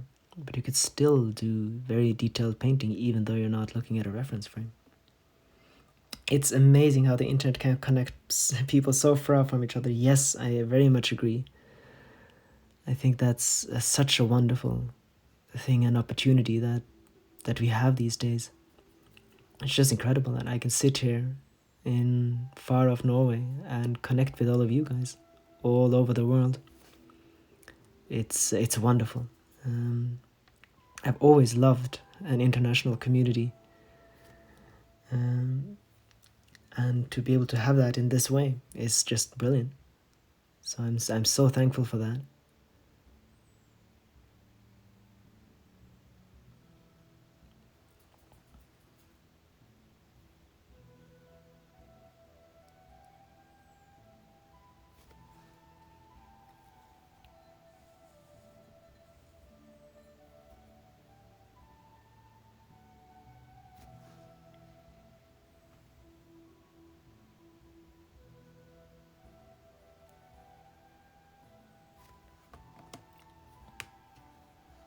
And both me and Lena have an incredible international community now on our channels, and it's brilliant.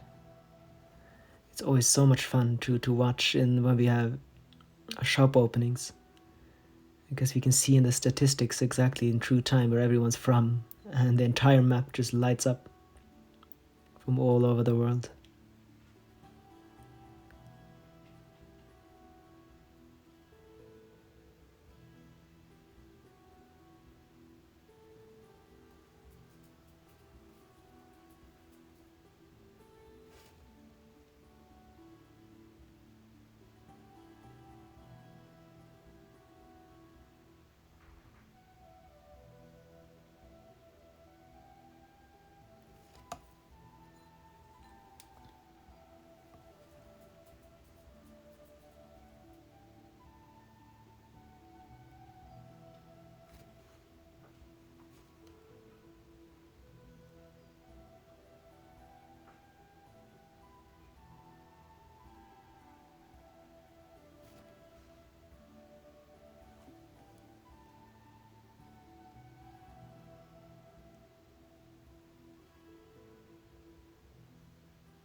Is it night there? No, it's in the middle of the day.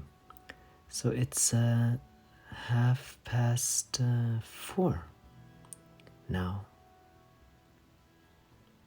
We have a wonderful sunny day actually, but I can't do this outside.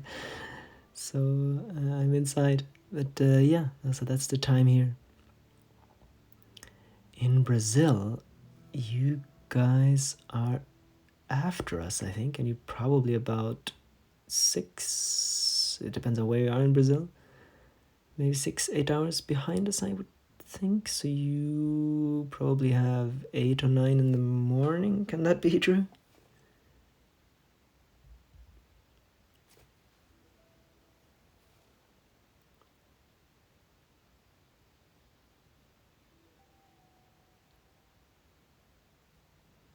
It's kind of odd to think that the world is so big that there are different times all over the world, and for some people it's night, for some people it's morning, and for other people it's in the middle of the afternoon.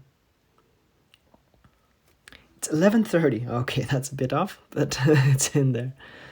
AM, yeah, that's that part at least was true. Yeah, so that's just incredible to think that there are so many different times for everyone.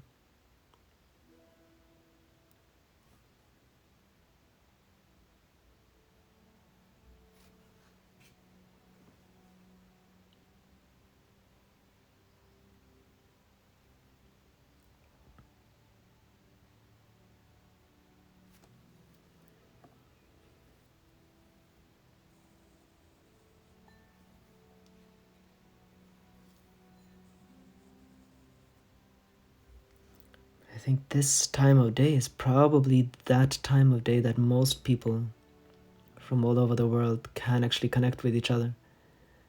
So in India and China, it's in the evening, and in the Americas, it's in the morning, and here it's in the afternoon.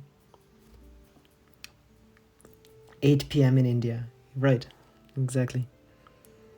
Hola. Hola to you, cloud, wind. Welcome to the stream.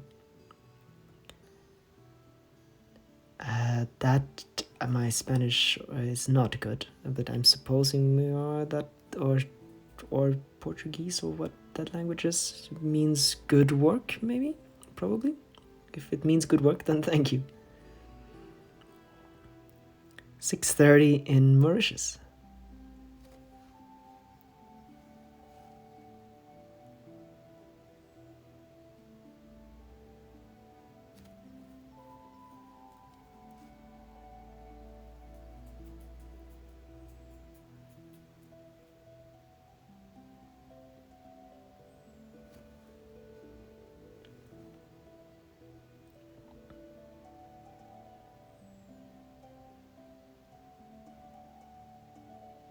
Yeah, so when I paint details like this, I can really just disappear into them.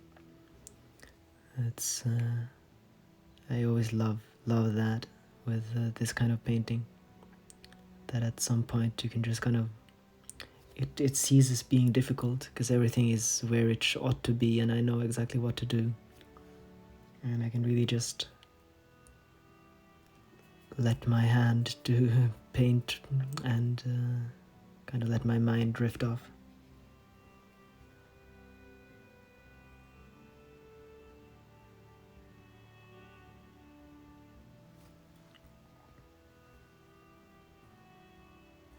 I have some music on in the background, and even though I'm talking, it's just a very simple classical music in the background, and yeah, it's really lovely to just kind of melt off into a painting.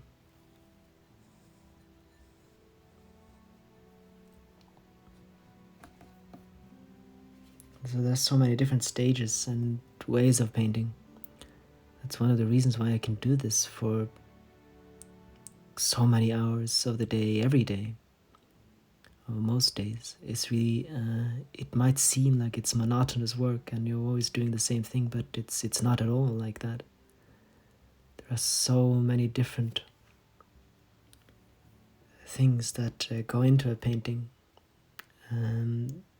And sometimes I have to be very concentrated. Sometimes I can just completely drift off, and other times it's just a creative process and just colors. And that variety really makes it possible to do this work in this fashion.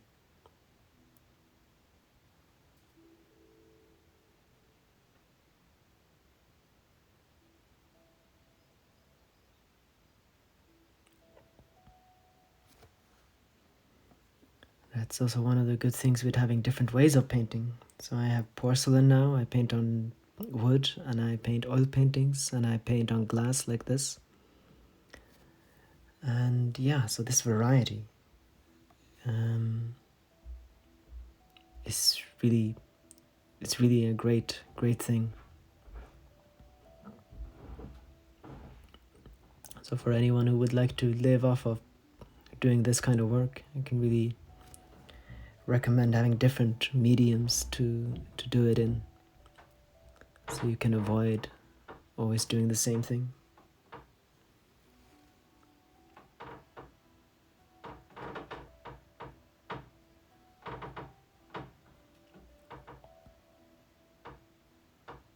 Although I suppose there might not be many people out of the population that actually does this for a living.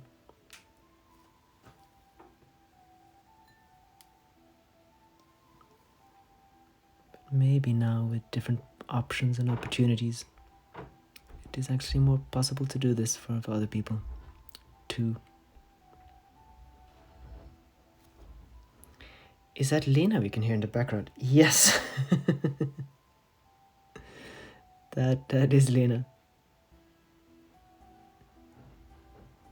I didn't know you could hear her. Yeah, she's in the attic.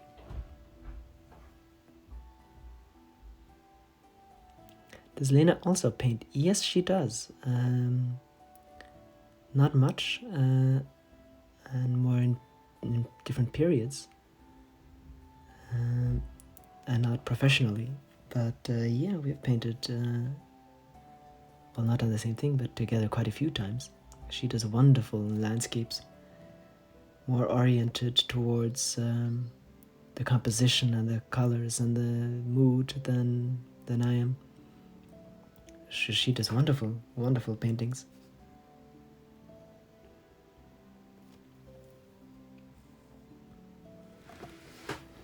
Okay, then we've gone around here quite a few times, and now I don't think there's much more that I can do at this stage.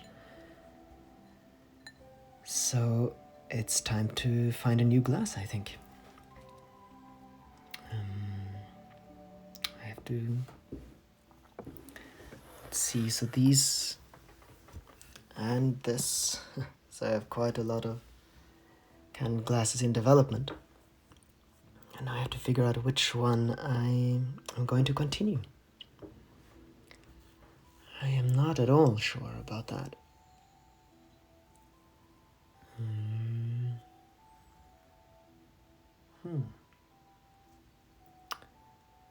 So I have forest. Oh, I have another forest, but I have done quite a few forests now. So I think I'm going to continue on the one that I was going to do. Let's get the candle out of there. So this can now go off and be fired in the kiln. And then we'll do a bit of work on this one.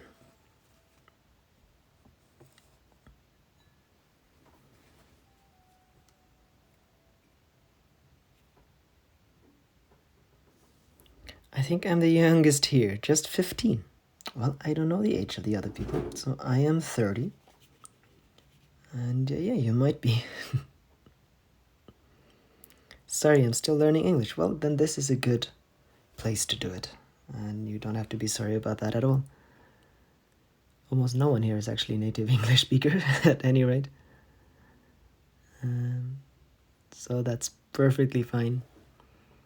I always admire how you take the candle out. I would burn myself. Rania says she's 19.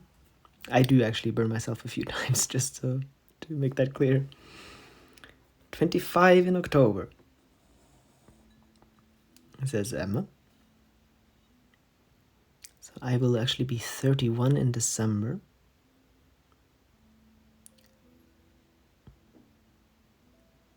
I'm starting to get the feeling that I'm actually the oldest here, but I doubt it.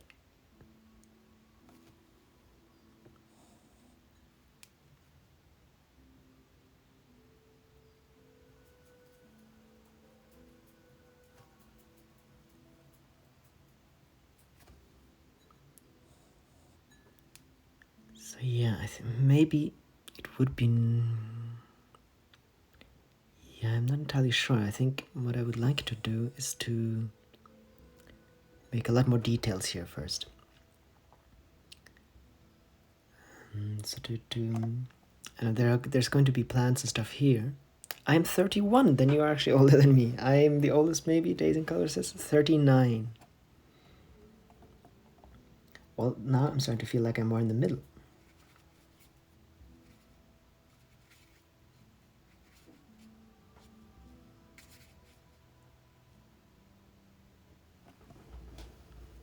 Okay, let's see here. Okay, this is going to be very fine detail work, so you guys just have to see if you can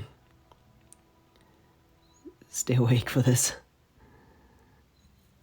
It's not going to be the final work, but it's going to be quite detailed.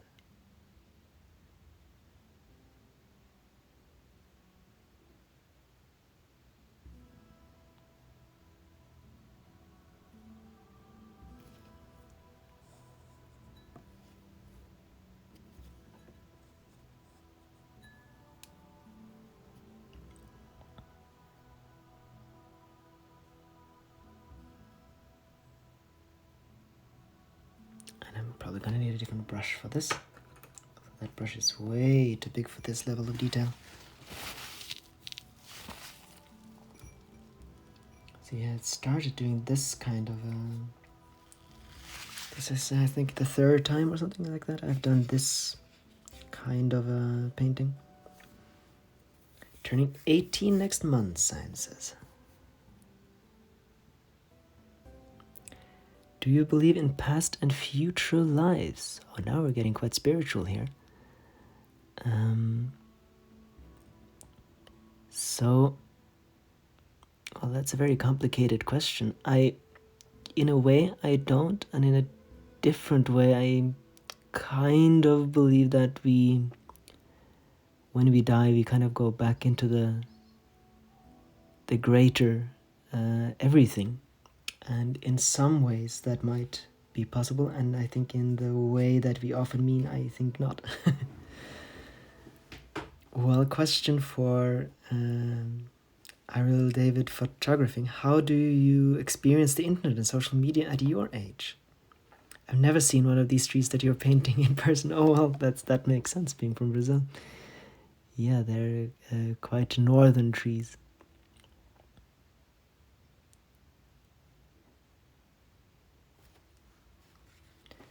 So I think in a sense, with the past and future life, that if you go into the bigger everything once you die, then in a way there can be more afterwards. But I think it's much more complex than we can imagine, really. I think it's anything that we try to understand, it's going to be too small in a way, if that makes any sense at all.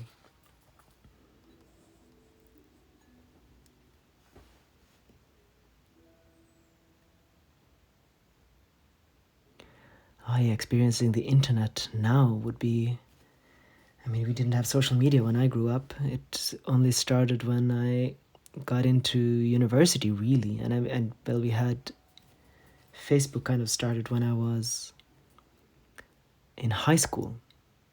But I can't really imagine how it must be these days, with actually having social media at a much earlier time. I don't know, in middle school. Children and teenagers are wonderful creatures, but maybe not the brightest at some things, at least. And it's kind of scary to think that they have these possibilities. I think it's good in some levels and probably awful in others. It seems very scary to go through the time when you're trying to get to know yourself and then having everything online. But that's probably much scarier for those of us who haven't experienced it than for those that are growing up with it and know about it. Yeah, we're lucky to be the last generation born without internet. Well, I'm pretty sure that the new generation think that we were horribly unlucky to just have missed it. And think that it must be pretty awful to not have had the internet growing up. But I have to admit that I kind of see it that way too. For me, social media became a thing in my late teens, but it wasn't what it is now. I can't imagine growing up in the light of social media. It makes me think of, Bo Burnham's Welcome to the Internet. Beautiful painting of it. Thank you so much.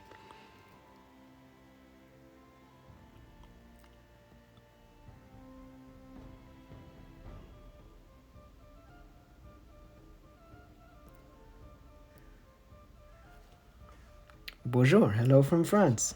Hello to you. Yeah, I think bonjour I know. That's maybe one of the only things I do know in French. Yeah, and also to the internet, it's, it must be very different to grow up with it. People look at you when you use paper and pen. Hello, BRW. Welcome.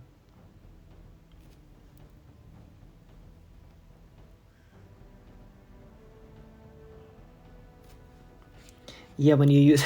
oh, right, for the... yeah, I remember. I think we were probably one of the last generations too.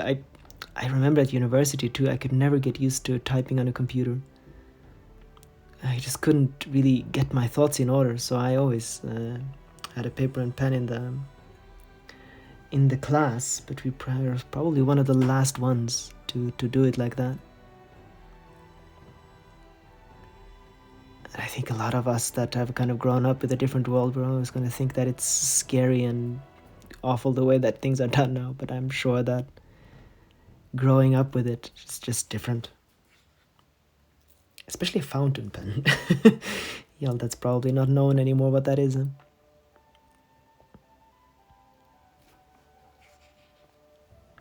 I mean, as far as the new generations are concerned, we kind of grew up in the dark ages. And I mean, for myself, I can't imagine. I can just remember how we had our trips to France and so on when I was a child without a GPS. And it was not easy. And my parents barely spoke French. And trying to get from one place to another could be a nightmare. And now I went to China a few years ago, and there was no way I could have done it the way I did without the internet. Just hailing a cab in a remote area when no one speaks any word of English, and then being able to show them where you want to go and so on. I can't imagine doing any of that without being online. But yeah, I do remember the time before GPS. That was interesting. Actually, I was born in 2001, but really prefer to write or drawing with pens and paper. There you go. So it does continue. I remember that as well. Dad driving, mom with a massive map. Oh, those maps. Oh, good God. Oh, I remember those maps. You could never fold them up again.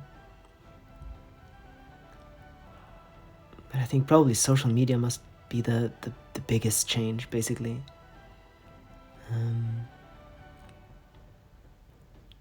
Yeah, no, so it must be very, very different now.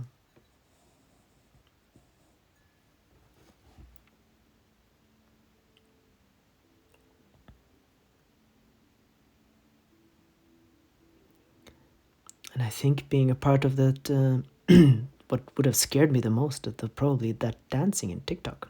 I don't think I could have done that very well. But the new generation seemed to take to it very easily.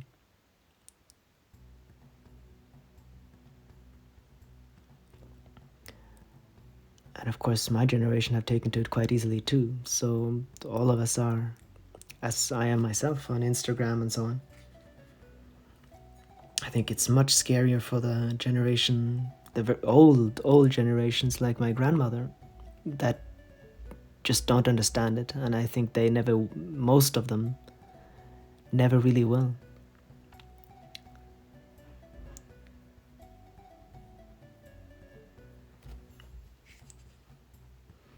I prefer writing things down on paper as well. In school, everyone started to just take a photo of the board. All right. I'd love to see you dance. No, you wouldn't and you won't. Okay. Do you feel old being 30? In some ways, I suppose, and of course, I suppose not. I mean, my grandmother is now 92, and compared to her, I'm a child. So I think 30 is a strange age because it's really in the middle. My niece is a year older than you, uses social media more than I do. Yeah, well, there you go.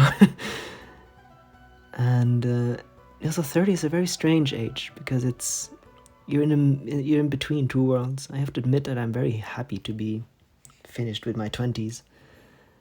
It was a very stressful time, and there's just so much going on.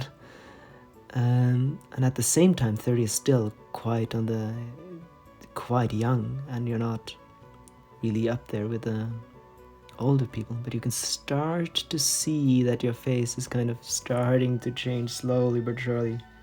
So I think 30 is just really a middle point. But no, I don't feel old at all. Although I am actually looking forward to getting older.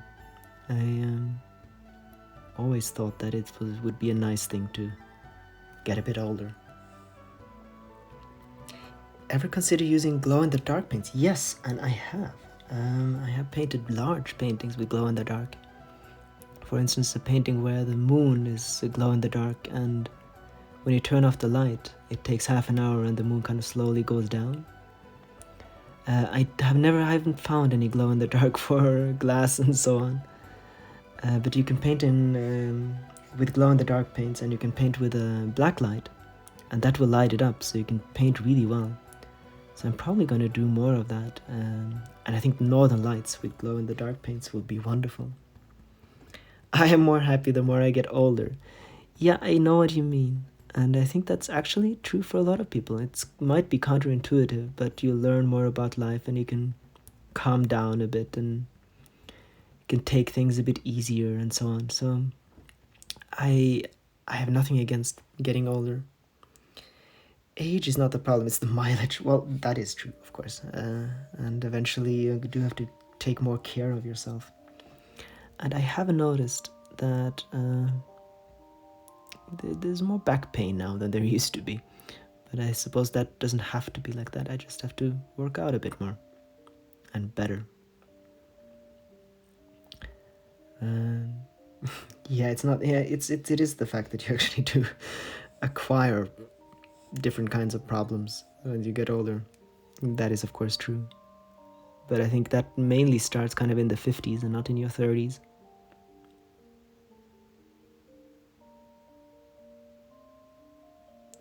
The strangest thing, I think, with getting older is that you suddenly see people that you would think of as children and teenagers suddenly driving cars and having jobs. I'm not sure I'm ever going to get used to that. Yeah, I have back pain too. Yeah, I don't like that part of it. And of course, with this kind of a job, I do have to move more around. But maybe once we get to our farm. Yeah, I think kind of the painful things are one of the worst things for getting older. I am afraid of getting older a bit. Already have a lot of back injuries due to a fall when I was a kid. Not looking forward to that getting worse. Well, if you treat it well, I think it doesn't have to. Making dad noises when I get out of chair. Yeah, I get that. That definitely, I have to reverse that. It can't go on like that. I have money pain. Well, that is an ageless phenomenon, I think. No, so I mean, there are people that are in their 80s and are incredibly sprightly. So I think you just have to be more aware of taking good care of yourself.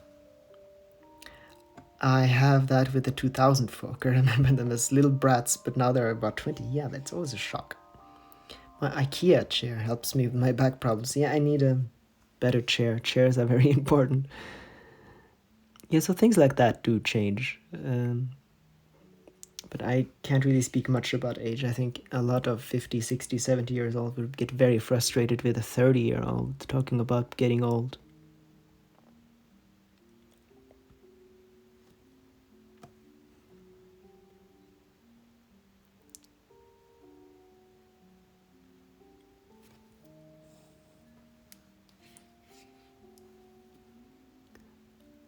The strangest part is that I actually, to Lena's great annoyance and to my own, I don't have a driver's license yet. And so seeing people that were children when I could have been driving, now driving, it's a very strange feeling. You are as old as you think you are. Well, I get the sentiment, at least, behind that. The thing is that your body kind of isn't. I mean, I know what you mean, and it's a good sentiment. But back pain kind of is back pain.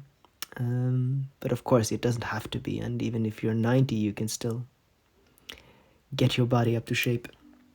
Logistics question. Can you apply for a subsidy from the Norwegian government to run your new farm in November? Well, if we actually were going to run a farm, yes. So in Norway, a lot of farms, well, almost everything you do on a farm is subsidized in some way or other. But we won't actually be running a farm in that sense. We have some plans for later. But for now, it is an old farm, but it's not actually a farm. So no actual farming is going to be taking place. So no, not in that sense. I would like to know which video editing program Lena uses, just some beginning tips. You're both so inspiring. I don't know what kind of editing program she uses. You would actually have to ask her. It looks very complicated, but I actually don't know. It's hard to stay positive, to not give up, and to know what to do. I am 31.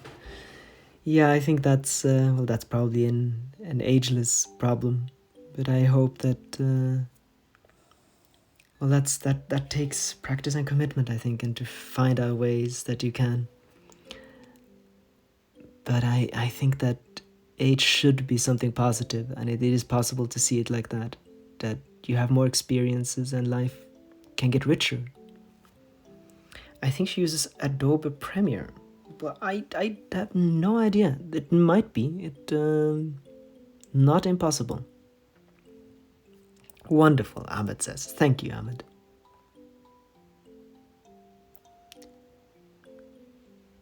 I have absolutely no idea what she uses. It might be Premiere, but I don't know. She works on a Mac, that's all I can say.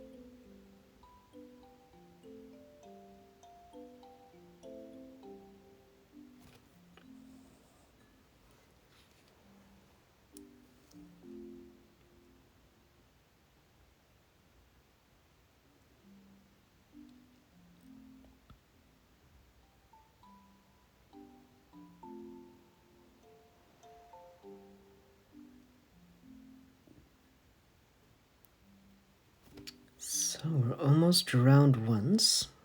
Quite a few things. I would like to do a little background here, maybe with some blue, but I should probably wait until it's burned once. Do a little bit of work with the waves, but I can do that later. So maybe the foreground. I can do a bit of work on the foreground before finishing up.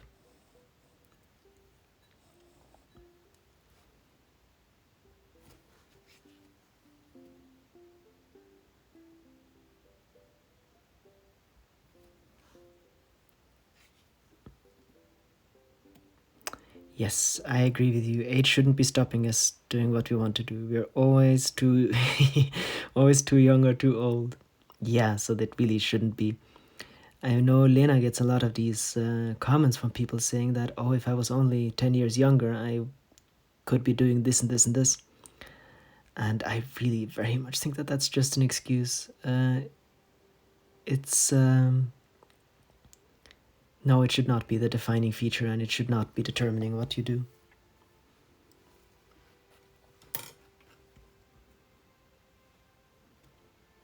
And I mean, if you see now that some people get to be president when they're 30 and others when they're 75. And some people get famous from doing when they're 10 by doing some form of wonderful artwork, and others wait until they're 70. So no, I don't think the age should decide much of anything, really. Your work is beautiful, Joanna says. Thank you. Thank you so much.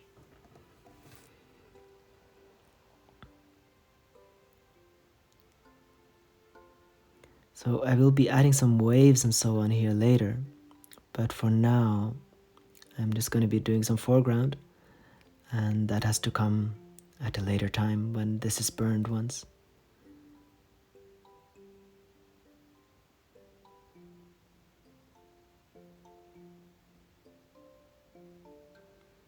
But I do like having some black things in the foreground, because that's going to make the lake much more radiant. So with painting, it's a lot of how radiant and how things are has to do with contrasts.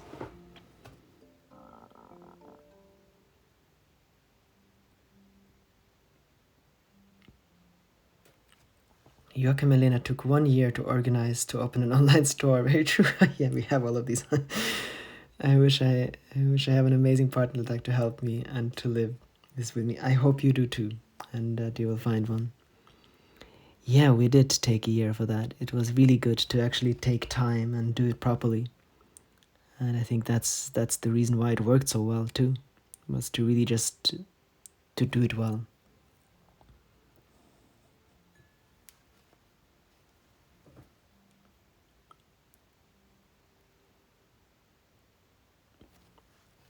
that's definitely something I take away from that, was that, sure, it's important to just kind of step out into something and just start and do it.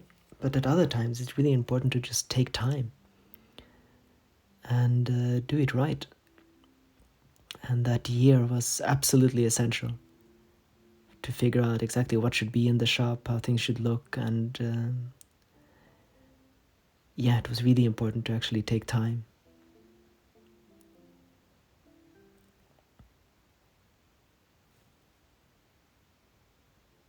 It's really fun now that we have all of these videos out, how much people know about us without ever having met us. It's amazing I can talk to you so far from here. Yeah, I'm in Brazil. You're Brazil too. You're the second one now. Yes, that is very much amazing. I really love that part about the internet. And that's something I am very, very happy that I live in the internet age. So much we can say in negative ways about it. That's an incredible positive thing. And yeah, so now back to the fact that you guys all know so much about us. It's actually really nice to not having to explain and say everything. And to know that you already know so much about our lives. It's actually really nice. Although it's a bit intimidating sometimes, but I actually enjoy it.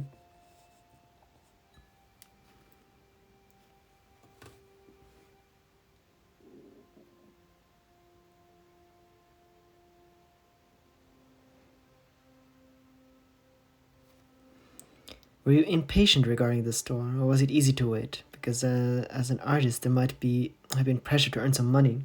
Well, I was actually studying at the time, so I had a student loan that I lived from. So I didn't really have the money pressure, which was very important and really, really a good thing.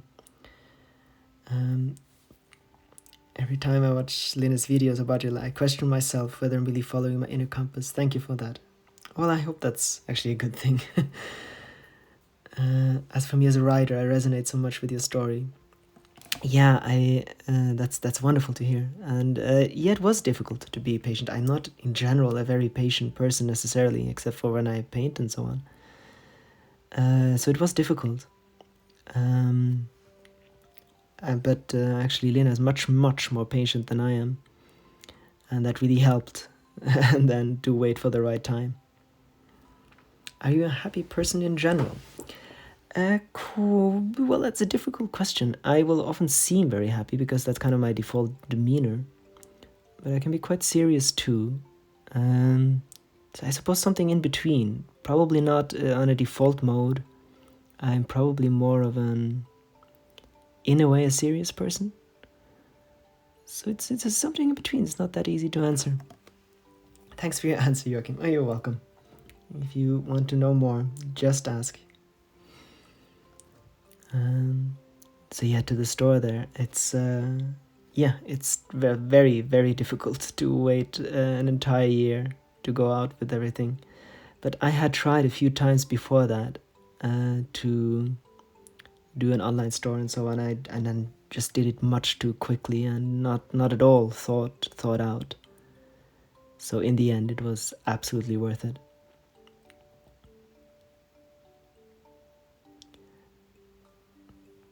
Their lifestyle is incredibly inspiring. Thank you. Yeah, Bruna says she agrees with Alan. I'm so glad that you guys think that. And I hope that us showing it in the way that we do is can be inspiring in a good way. And showing it in this way inspires us too, to keep developing and to keep growing, and not just to be a good example, but to actually live what we are talking about. And it makes us challenge ourselves and try to grow. How did you learn English? Well, first of all, in Norway, everyone learns English from the first grade, really. And all of our TV shows and everything is in English. So I already spoke quite fluent English before, but then I went to study in Australia for 1.5 years, and that's where my English got much more fluent. So I lived in Australia for 1.5 years, and that's really the main reason. I know Norwegian, German, and English.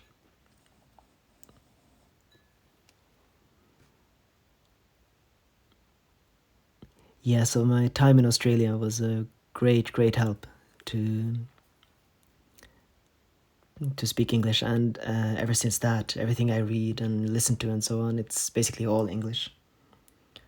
Well, mostly English anyway. And I'm half German, which means that I have at least listened and spoken some German since I was a child. And that makes communicating with Lena much easier, so we speak German together.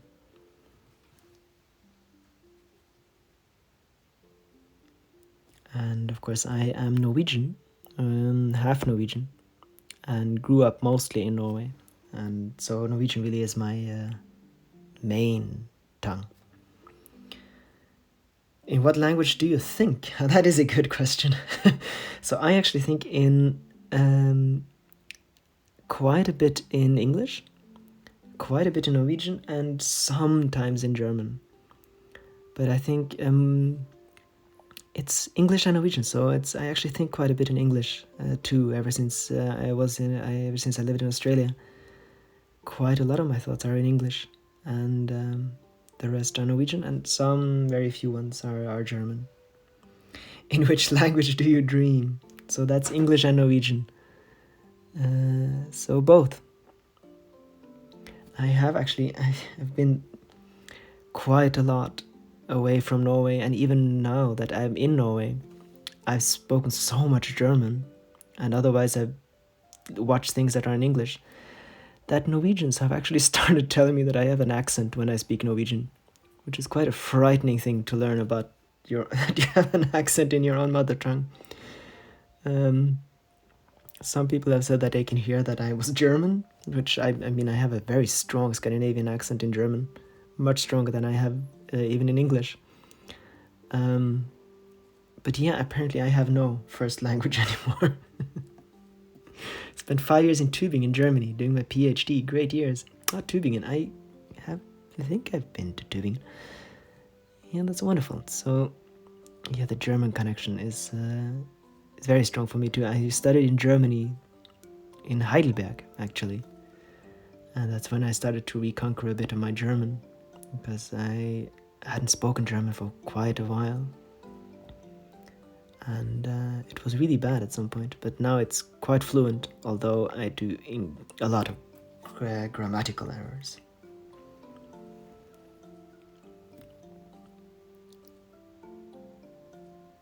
But yeah, so my Norwegian now is apparently, it's quite formal, and it's not entirely native speaker anymore, I suppose.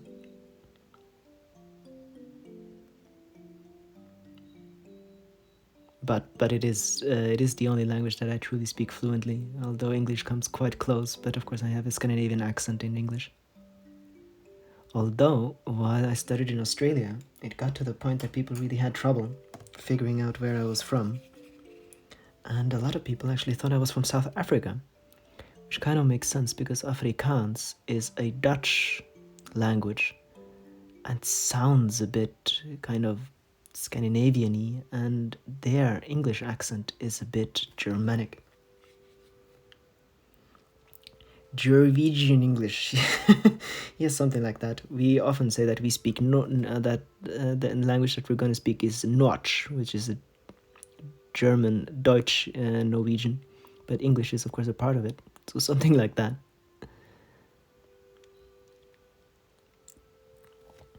When will there be new candles available? That is a good question. So the new candles will be available on the 15th of July is when we have our next opening. So all the candles that I've been painting on now will be available, hopefully, but these are quite far along. So almost surely will be available on the 15th of July.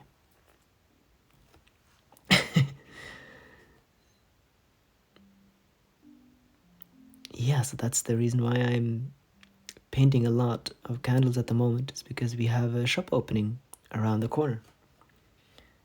And there should be quite a few new talismans there too.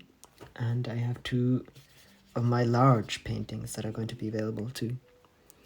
I feel like after learning new languages, I don't know more words. I just forget words in my native tongue, and I know what you mean. I get confused in every language. Looking forward, will there be one with a moon again?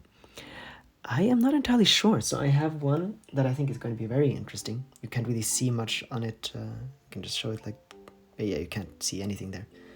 But I have one with stars. So there's going to be candle glass with where I remove the paint at every layer and the same spot, so the stars will be illuminated by the candle, and I think that's going to be a really beautiful one. Can you ride a horse? Well, I have ridden horses. It's probably wrong to say that I can ride. I rode a bit in a trip in Mongolia, and when I lived on a horse farm where I met Lena, I rode a little bit, and I learned just a tiny fraction of what you need to learn to ride without bridle and so on. The way that Lena, for instance, rides is without. She rides without saddle and without any bridle and so on. So I think the proper answer is no, but I will learn. So our dream is to have horses, and Lena will teach me because Lena is a very good rider.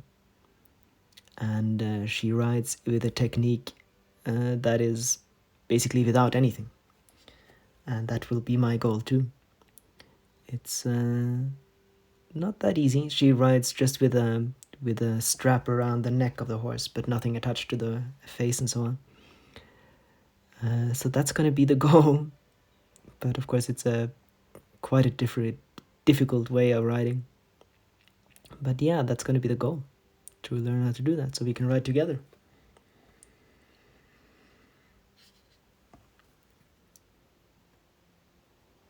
But yeah, so while I lived at the horse farm, I actually ran with the horses. So I didn't really ride with them. I ran along instead. But it would be wonderful to learn how to ride properly. So yeah, the technique that Lena uses to ride is it's quite challenging, and a lot of time and effort has to be spent in knowing your horse and getting to know them. So that's going to be a very interesting journey. And I think that's going to be wonderful for the videos. There's something you guys can absolutely, those of you who watch Lena's channel, can really look forward to, because she's wonderful with horses, and she's been working with horses since she's basically 5 or 6. And in a very intuitive, wonderful way.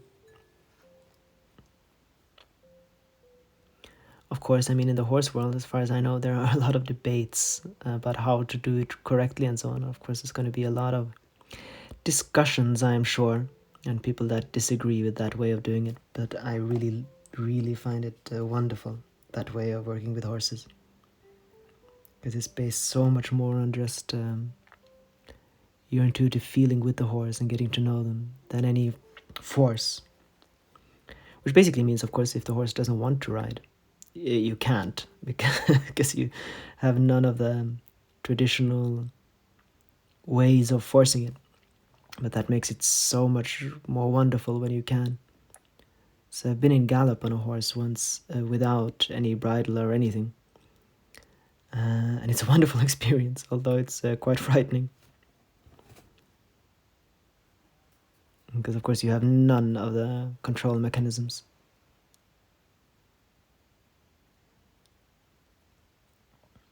But that is a challenge that I'm very much looking forward to. Would you like to visit Russia? The nature there is very beautiful and very similar to Norwegian. Yeah, I would love to visit Russia. And then the greater Siberia area. And of course in Russia, I know there's a lot of logging there too, but it's so enormous that I'm sure a lot of the inner Siberian forests and so on are quite untouched. So yeah, definitely. I would definitely like to visit Russia.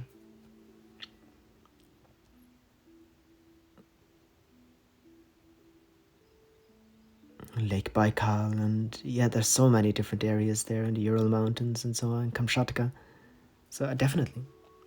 How did you get the idea of painting candle glasses? This is so amazing. Well, that was kind of a little journey. I started with porcelain painting. And I think it was actually my sister's idea. I started porcelain painting because I needed something to sell. I needed some merchandise, basically, a different way I could have my painting, but wouldn't cost as much, and would actually be something that people could use and need. And then from porcelain painting, it's kind of the same style of painting, and not exactly the same paints, but you need about the same kind of things, and a kiln and so on, so it's very similar.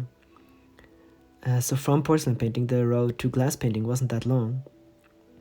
And I learned it 2 years ago in anticipation of the shop. I started learning glass painting, and I got very much hooked pretty quickly. So now it's become not just a commercial aspect, it's just a wonderful way of painting, I find. And at some point I'm going to be doing much, much bigger things too with glass painting. And much, much bigger candles, for instance, inside, to have like really large paintings.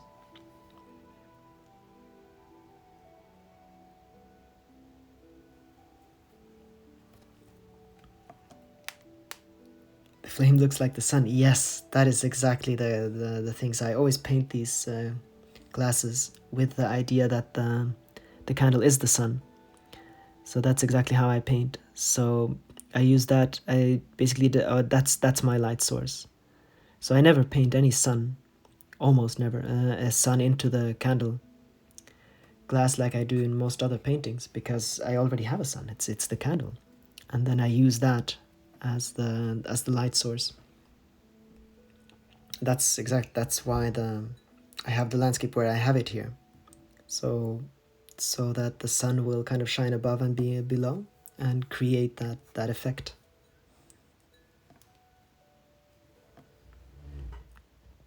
And there's so much more that I can do and experiment with. So for instance, painting flowers and or painting an entire layer and then getting rid of the paint and so on, so that the flowers will glow. And there are just a lot of things that I still haven't done that I'm looking forward to doing. It's a very different way of painting than oil painting, and you really just have to get used to it. It takes quite a while, but now that I'm getting there, a lot of the more experimental things can start to happen.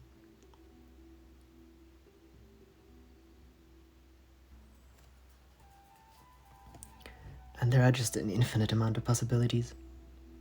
And of course, it's possible to paint with gold, and you can paint with metals, and it's just an enormous world of possibilities and what you can do that you can't with oil.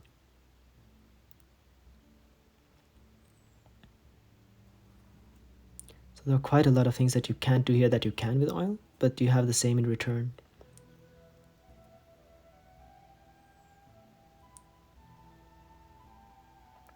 Are you planning to add clouds or something in the sky? I am not entirely sure.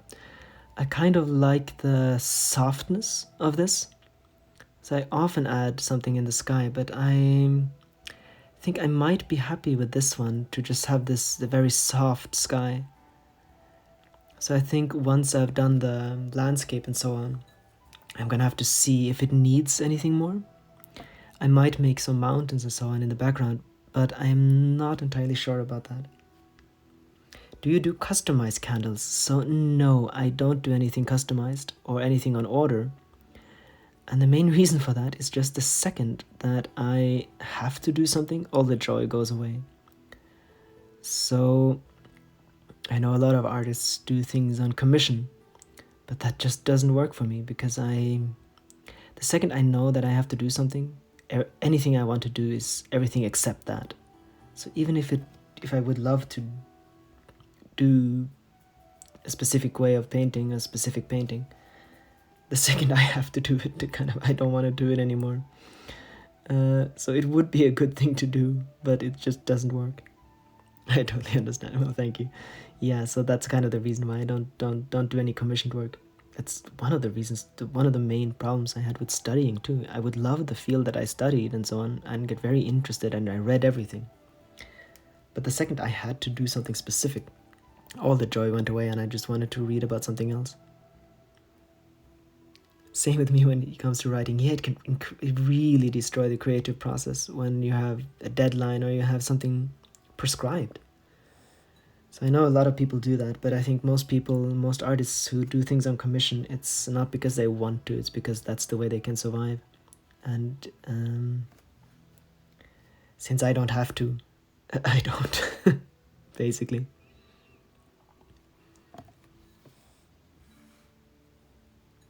Oh, it keeps going out of the frame. I have to keep an eye on that. I can do a few waves just to have an idea that when I can come back to it, how it's going to look. So the waves I do with the white, and that's quite see-through, so you won't see too much. And that's going to have to be done in quite a few layers, as with everything else. I can do a bit of it, but not too much at this stage.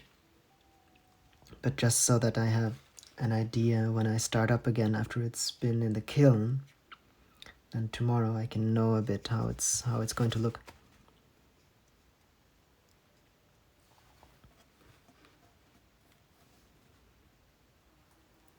I am a student, but I totally understand. Yeah, it's studying was great. It was just that those deadlines. And of course, I really preferred painting, so I don't think I was ever going to be a wonderful student. But I did study for a long time. But mainly I studied so that I could paint. Well, if there is ever a forestry, lakey, full moon, light cap, or glass that comes, I'm bursting line. Right, that was the idea, wasn't it? To do all of these things together. Definitely. Oh, there will be more of those. Do you or Lena practice meditation? Yes, we do. Lena much more than I, but we do meditate together every now and again. Rarely more than kind of 20 minutes, but it's a wonderful thing. Lena does a lot more meditation than I do, and has done it for a lot longer. But the answer is yes. Yes, we do.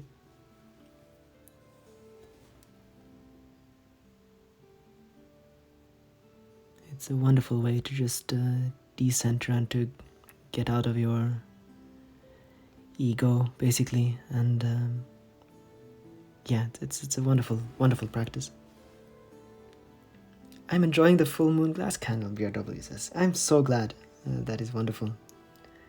I understand the studying thing. Since I graduated last year, I went wild on learning about things I want to learn. For the first time since a long time, I'm motivated to learn. Yeah, I know that, exactly. So I think for some people it's wonderful to have that kind of frame for learning that studying gives you. But for others, it can be quite constraining and come in the way of learning. So I think different frames of mind, different ways of doing it. I know Lena, for instance, she did study film, but she says that basically anything she actually learned and that she uses today, she learned on her own, and that the films, her studies were just complete waste of time. So I absolutely respect studying and learning in that way, but it's just different from person to person. And of course, what it is you learn. So I am self-taught with painting, and I'm very glad about that. But for others, it can be wonderful to learn it in a more structured fashion.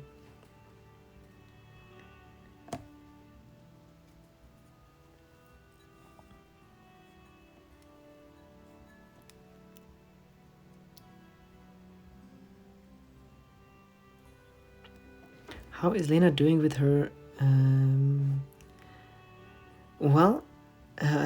The mental health struggles. Well, that is something that she has to talk about on her own. But I am glad that her and me and people talking about things like that can be of help. And I definitely know those kind of struggles myself. And I am absolutely have all intention to be open with those struggles, because I know how much that helps others, and it's so important that we're open. I'm not going to be open with Lena's thing that's her that she has to do. But I am so glad that it's a good thing and that it can help. I know my fair share of depressions, and yeah, I know how important it is that it's talked about and that it's not kept secret. I very much appreciate you saying that.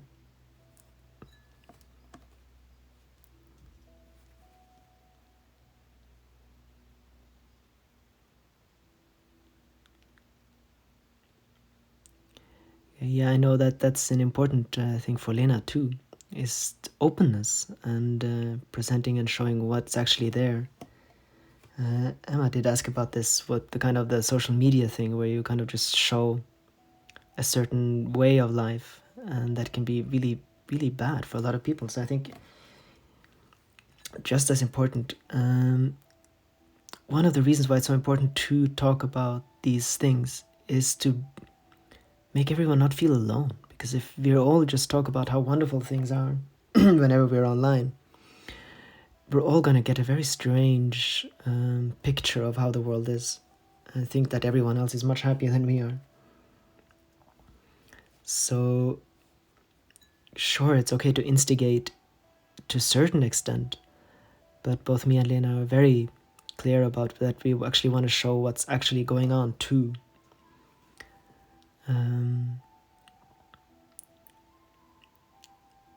Yeah.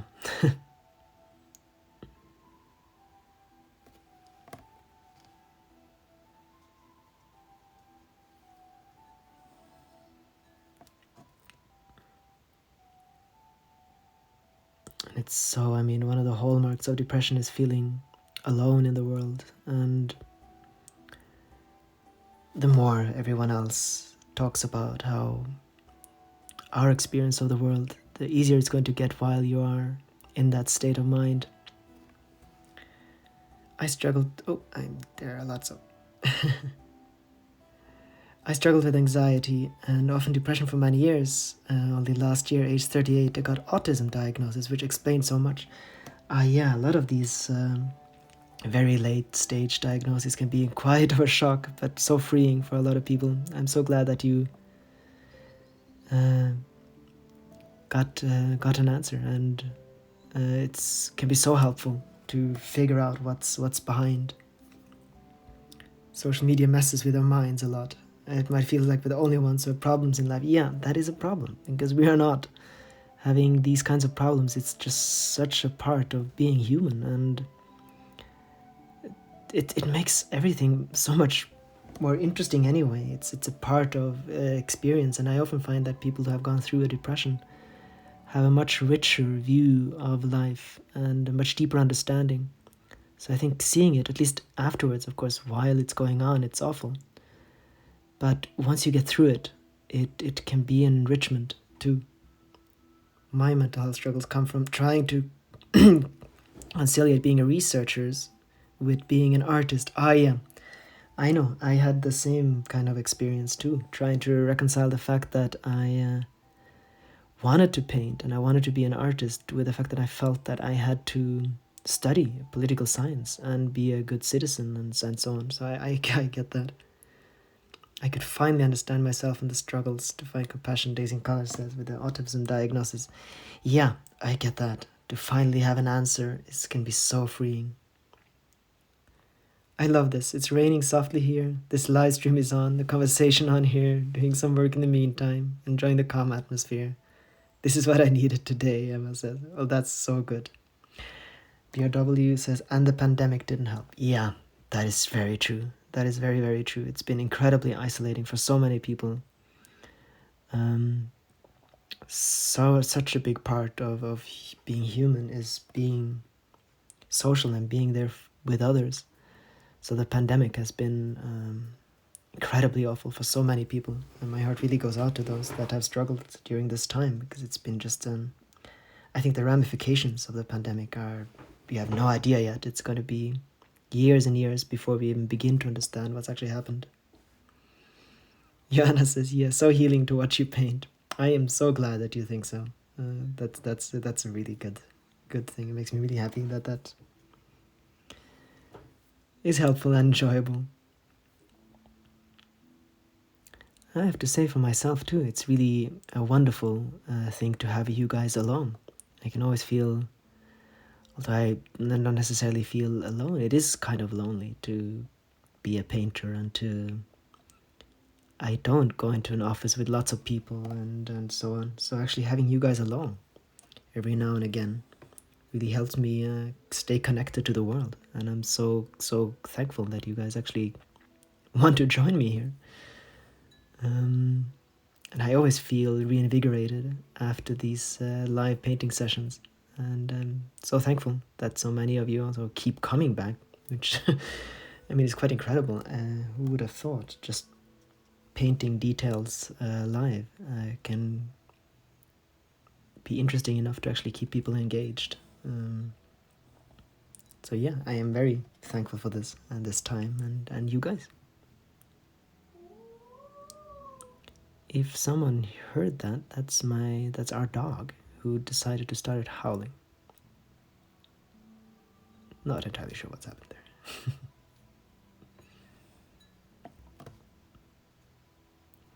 I've been here for hours already today. Yeah, I am very impressed with the fact that I always thought that people would just kind of stop by and get on with their day. But quite a lot of people actually stay and join me for the entire time. How can you show that tree one with the white flower? Miss the finishing? Sure, I can. I can show it to you now that it's... Now this is going to look very different. So the paint has dried, which means that this is not how it's going to look once it's burned. It's going to be much less detailed, sadly, and then I have to paint on it again. So this is how it looks without a candle. And then when I put a candle in, with how healing this live stream is, you should sell blood pressure monitor. Thank you. Thank you, BRW. BRW is also one of my most trusted people here. So this is how it looks now. But it's so it is going to look more like this once it's finished. But once I burn it, a lot of these details are going to go away. And then they will return once I do more layers on it. So that's how it looks now.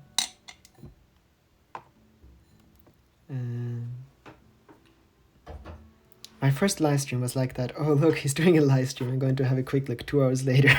I was still there, right? So there we are with that one. Thank you.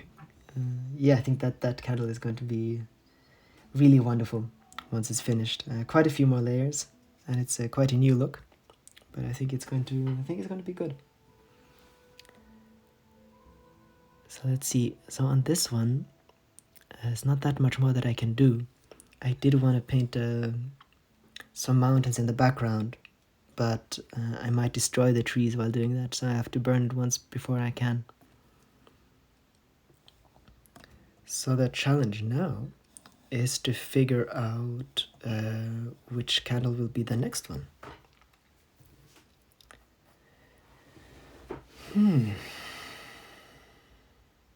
I think I have an idea.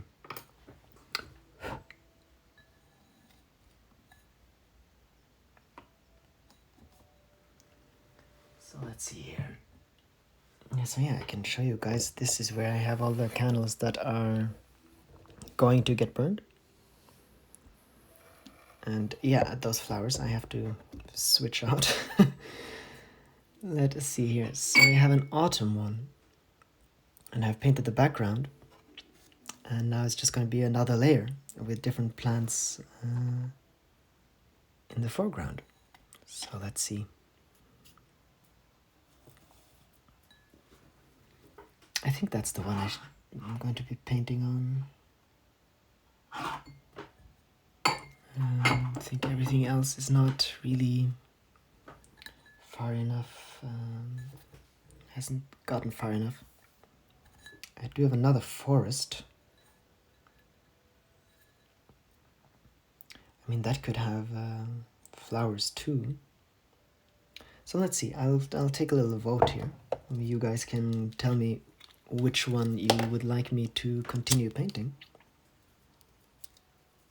Do you have to burn it after every layer? Yes, I do. So everyone is burned 5, 6, 7 times. I saw the most amazing sunset yesterday, mirroring in a big lake. I would love to show you the colors I saw. God is a painter and artist for sure. So either this one, so that's going to be tree details and so on, a bit like the last one, and maybe some flowers into it.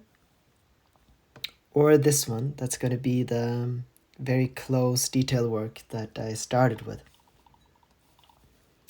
So I think the first two people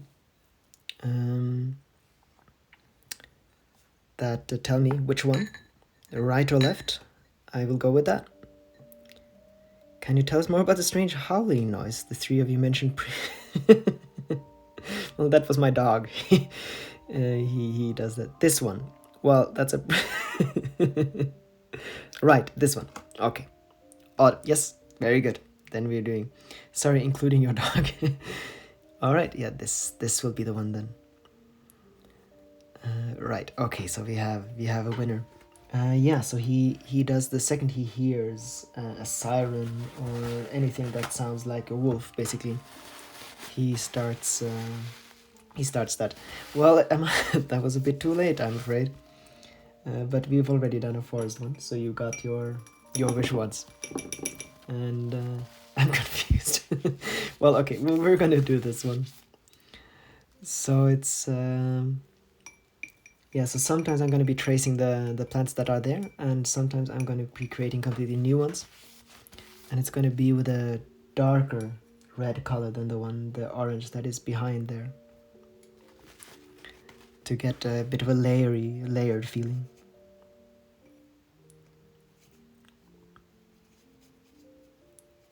So I think this is starting to become one of the longest live streams I have ever done. Love to see the process, how the wooden talismans are made. Nice work. Ah, thank you. Yeah, I'm going to be doing more of those soon, and I'll take you guys along for the live stream for that too. I think it was another post you mentioned, the three of you were near a lake and heard... Oh, oh, I know what you mean. Yeah, we were... BRW talks about something we talked about in a post or in the video, where you can see us looking towards the sound. Suddenly we heard a very strange sound across the lake. And I think eventually we figured out it was swans that were mating, I think. I think it was something like that. It was a very odd, high-pitched, strange, creepy sound. And I think that eventually it was a kind of a geese or something, or swans, that were doing various things. I'm enjoying the live stream. I am so glad. Thank you. What do you usually listen while painting? Podcasts, music? So, a lot of podcasts. I really enjoy listening to podcasts while I paint. I watch things sometimes. If it's very monotonous work that I do, I can watch movies and so on, actually. But listening is the best thing. So I listen to audiobooks and I listen to podcasts. I used to study politics, and it's still quite an interest of mine. So I listen to quite a few international things, the things about going on in the world and so on, as well as a lot of other things.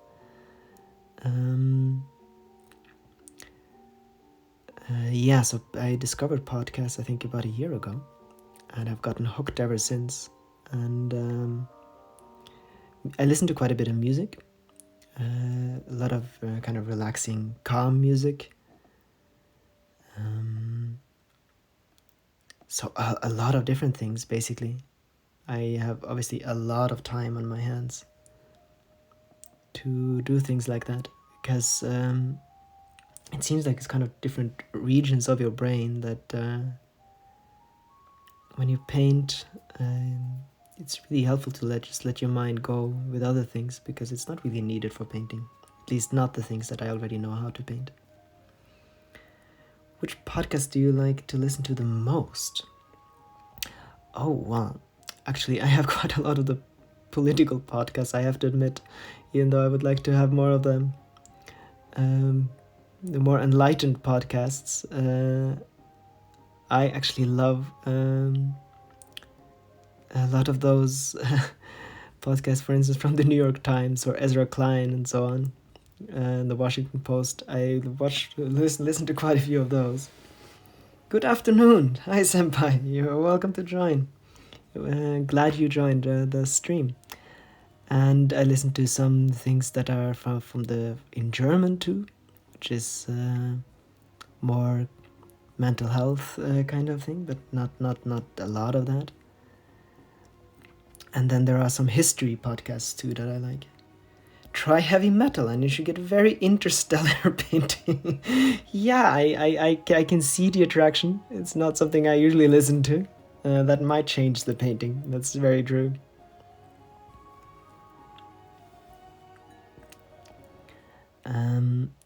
Kind of international politics. I just listened to an audiobook about the history of Central Asia, which I found very interesting because we don't know much about that area.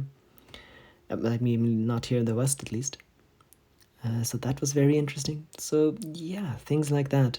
I suppose that my period from studying politics kind of sticks with me still. So I'm very interested about different areas on Earth and things that are going on.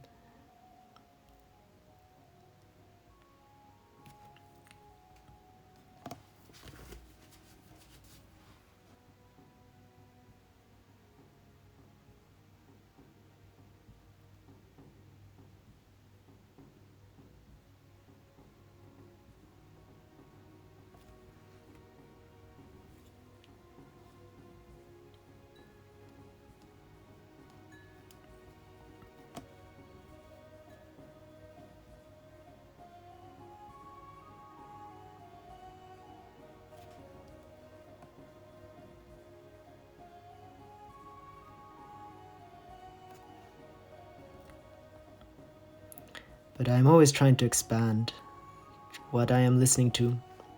So I hope to find more. So as I said, I've only really been listening to podcasts for about a year or something, year and a half. And I am trying to find more things that are beyond the things that I'm listening to now.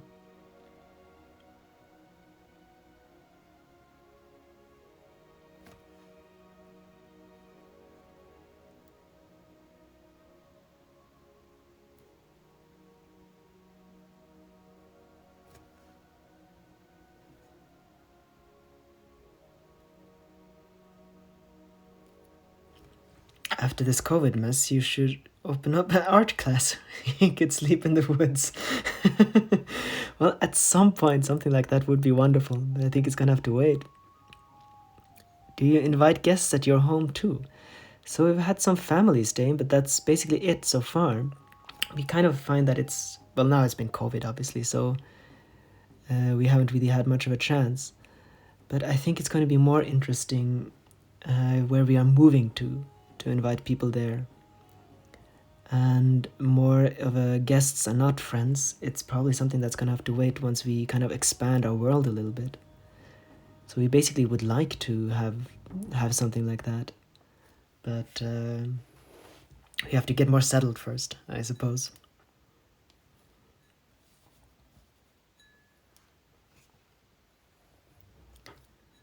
And to the art class, that's definitely something that at some point could be interesting to do, but I think at quite a later date.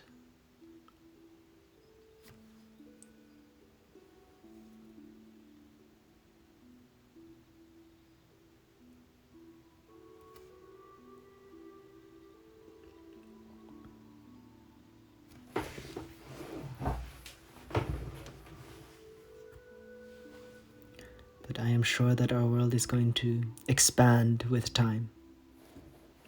You could also adopt us. That's a very sweet thought. Our dog is quite a handful at the moment, so we'll have to think a bit about that. We'll see. I kind of feel like I have adopted a few of you here, at least in these live sessions. Starting to have quite a few people that are very committed watchers. I'm very glad about that, and I'm sure at some point I will get to meet some of you.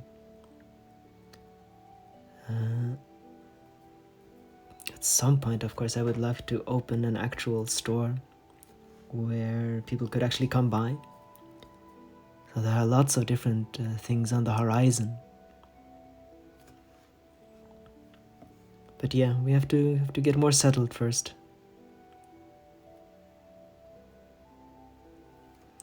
What's the dominant political and societal views in Norway? Does it affect your lifestyle in any way? Just curiosity. So the dominant political view is social democracy in Norway. And please, yes, adoption. How straight, quiet, clean up after myself. Well, that's positive. So it's social democracy, which means that that everyone, also the right in Norway, is very open to have quite a heavy state presence, and everyone expecting basically the social safety net to be the state, and that does affect us in quite a lot of ways. It means that we lean quite heavily on the state at different times. Now in the corona times, for instance, there are lots of different ways that the state is helping people.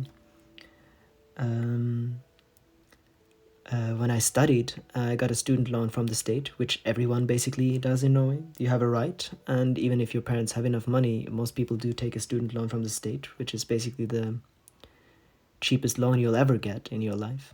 And it's quite a community-based society in a way, but it's not very social in that sense, but it just means that there are a lot of different organizations and a very thriving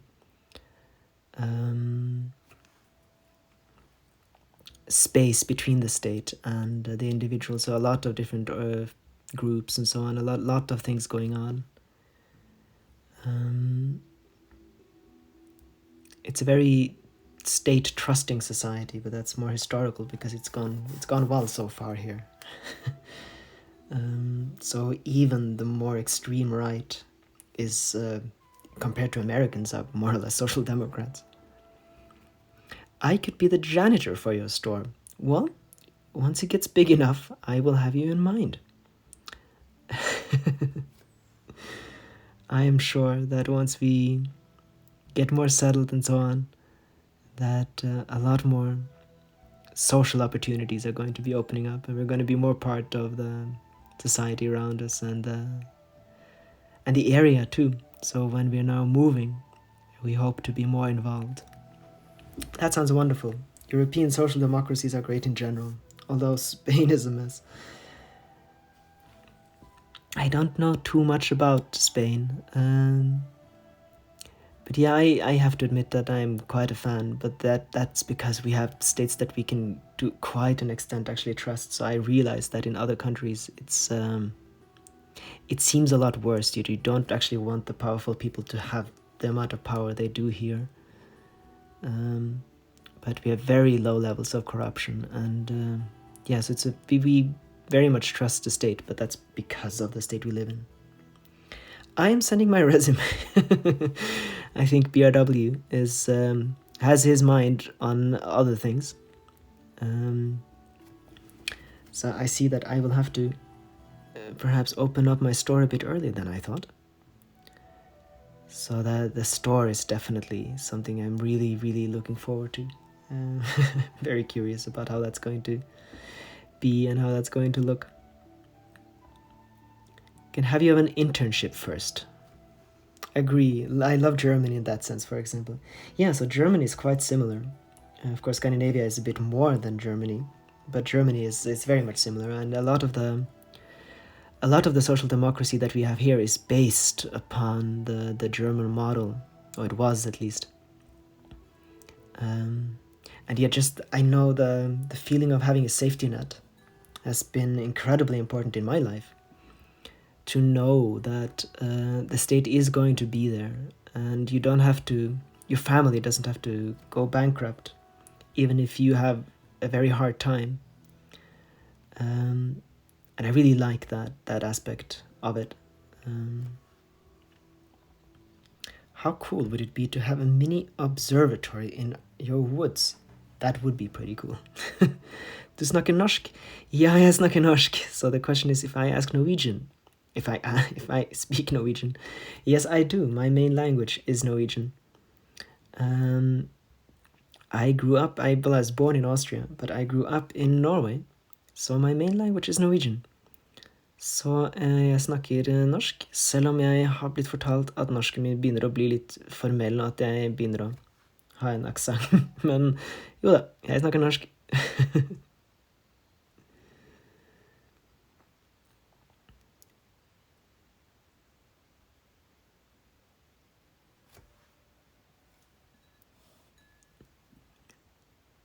So yeah, if there are any Americans going to be watching this, I can just say that its social democracy is actually pretty nice. It is not Soviet-style communism.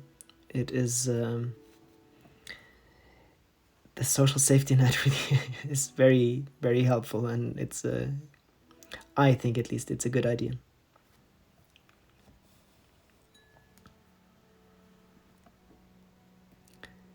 It's always quite funny when you speak to Americans and they basically think that we're communists here.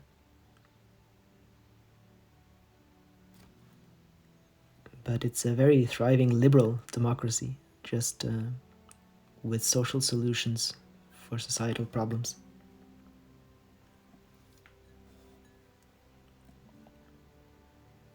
So yeah, I think you triggered my political science part of my personality.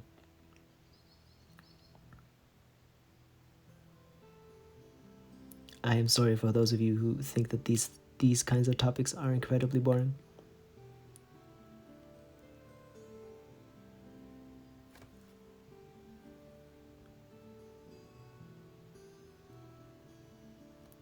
Nothing better than enjoying my red wine listening to this live stream. Oh, that is wonderful. I appreciate that. So glad you're enjoying it. I'm thinking about trying to learn Norwegian, senpai says. All I know at the moment is jeg snakker litt norsk, which is false. I speak a little Norwegian. By little, I mean pretty much zero. Well, I can very much recommend it. Norwegian is quite an easy language to learn. The grammar is almost non-existent, which is lovely. Much, much easier than German. And Norwegians really love it. But of course, almost all Norwegians speak very good English, which means that you really do have to insist on speaking Norwegian if you want to practice. Using a glass beer stein for your paintings would be cool. Out in the woods, having a cold beer.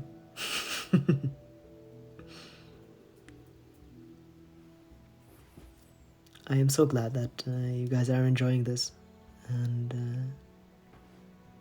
it really makes me want to continue to do these live streams. Just go for it. I started learning Norwegian this February, and it's actually going quite well. I'm so glad. Yeah, just start and see how you like it. So as an English speaker, it shouldn't present too much of a problem. A lot is quite similar. English, of course, Norwegian is very influenced of English, but the other way, English actually has quite a few things from the Viking Age. And a lot of the phonemes and the words are quite similar. So there are some difficulties, but mostly, as an English speaker, as a fellow Germanic speaker, it's not too difficult.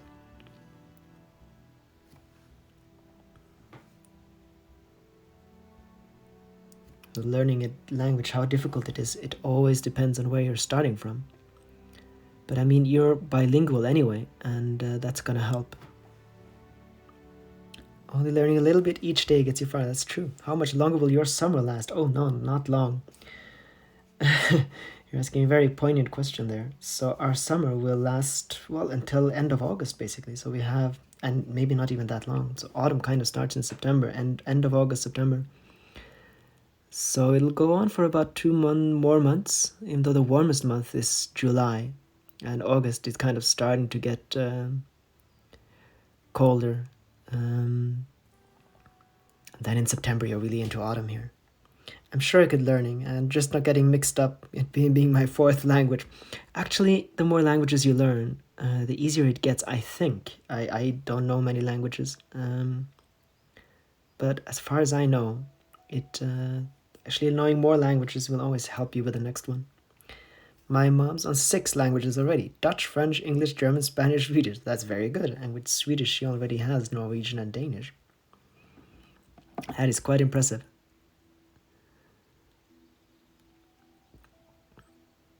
So yeah, the only other language that I ever tried to learn and got some far way into was Chinese, and that's woefully inadequate what I do know.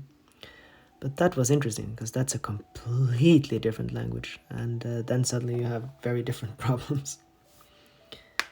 My favorite language is food. We're always happy to have you part of these conversations, BRW. Always have a unique perspective. But that is a very universal language, at any rate. Food. I do love food too. It is. I can absolutely get behind that. Okay, now we've been gone around once, but I think we're just going to continue. So I'm just going to put another layer in front of this.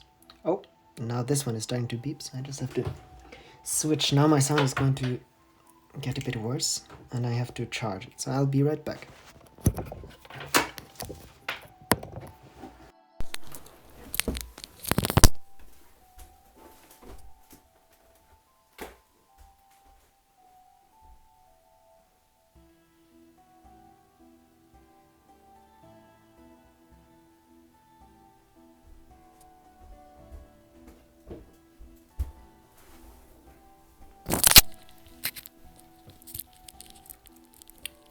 Okay, then I'm back with the other microphone again. So I think that's probably going to make my voice a bit lower.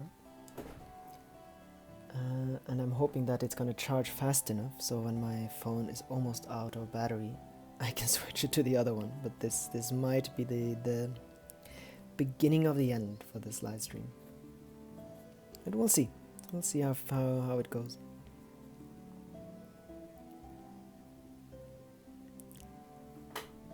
Let's see here. So yeah, I think I'm just gonna do the plants that are completely in the foreground now. So I'm just gonna go around it once more. Let's see here. Oh yeah, so that's now a very deep purple that I've chosen.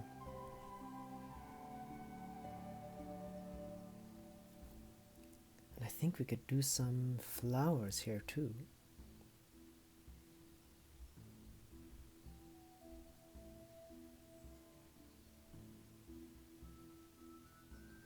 So this is not going to be the last layer, but it's probably getting there.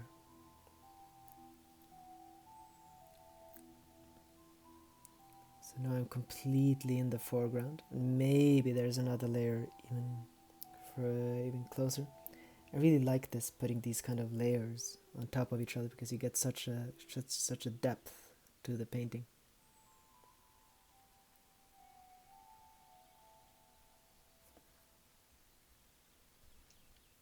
And now this purple I actually had to mix because I didn't have any more purple, which means that it's probably going to have a different color. So the problem with porcelain and glass painting is that the second you start to mix colors, they have a tendency to burn each other away.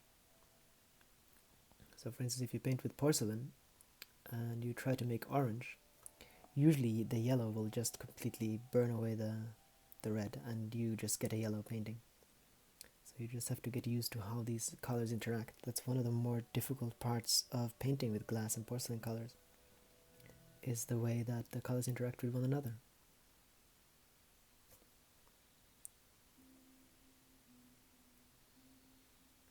But you get used to it eventually. Although I have to admit, it keeps surprising me. I did do a flower painting here. I even put out the flower on my YouTube channel. I think it was that one anyway, or at least on TikTok. And once I burned it, it actually turned, it was a wonderful blue color, kind of a purple color, but that's actually completely green now. So I can't really do much more with that without doing quite substantial alterations. I have no idea why it turned out green, but it was just something in the way I mixed the colors.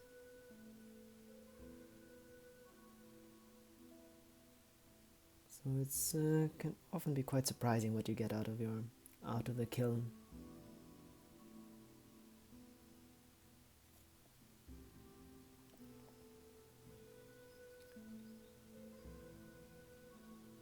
Is there anyone who was here from the very beginning of the stream? I'm wondering how long we've been going now, because I can't remember what the time was.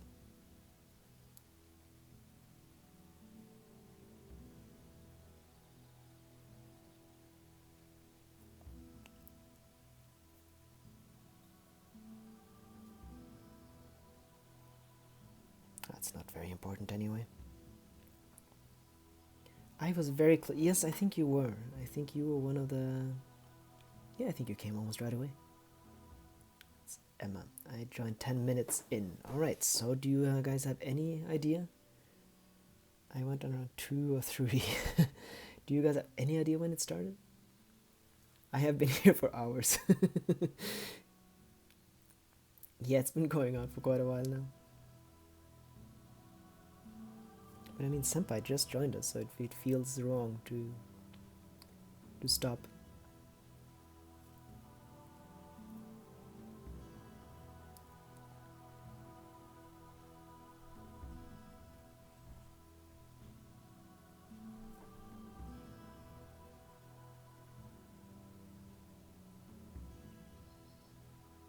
Around 2, I think. Oh, that's alright.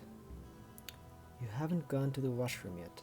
You must be wearing diapers. Well, that is not true. I have been twice. I couldn't join us. I was up in a mountain with my friend. I started about 13:50 by the notification. Don't worry about me. Okay, that's very good.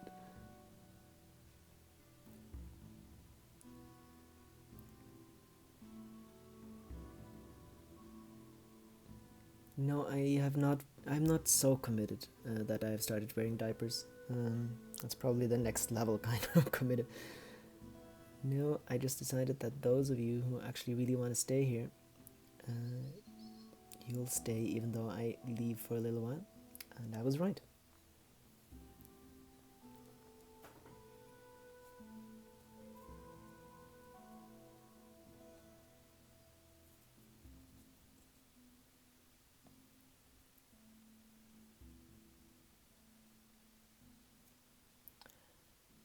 Ah, you can see when these things start? I didn't know that.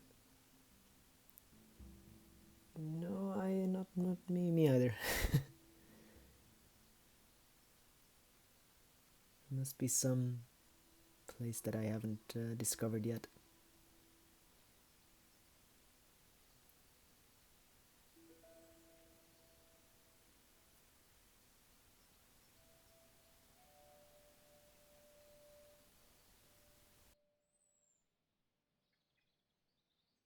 I think probably this is going to have to be the end, because there's not enough battery in my phone nor in my other headphones. So I think this is going to have to be it. You can continue this one next time, I think. With your soothing voice, you could do half a painting and half reading, half reading a book aloud. Oh, well, that might be difficult. Thank you. Okay, thank you guys. Internet's starting to get stuck. Perfect timing. Alright then. I will say goodbye to you. Thank you so much for joining. And I can take you along for washing out the brushes. And while I do that, I will give you guys a chance to say goodbye. Thank you for the stream. Thank you too. Thank you all for joining. It's really wonderful. I had a really wonderful time, and I'm so glad that you guys join and always make these streams so nice and such a wonderful atmosphere here.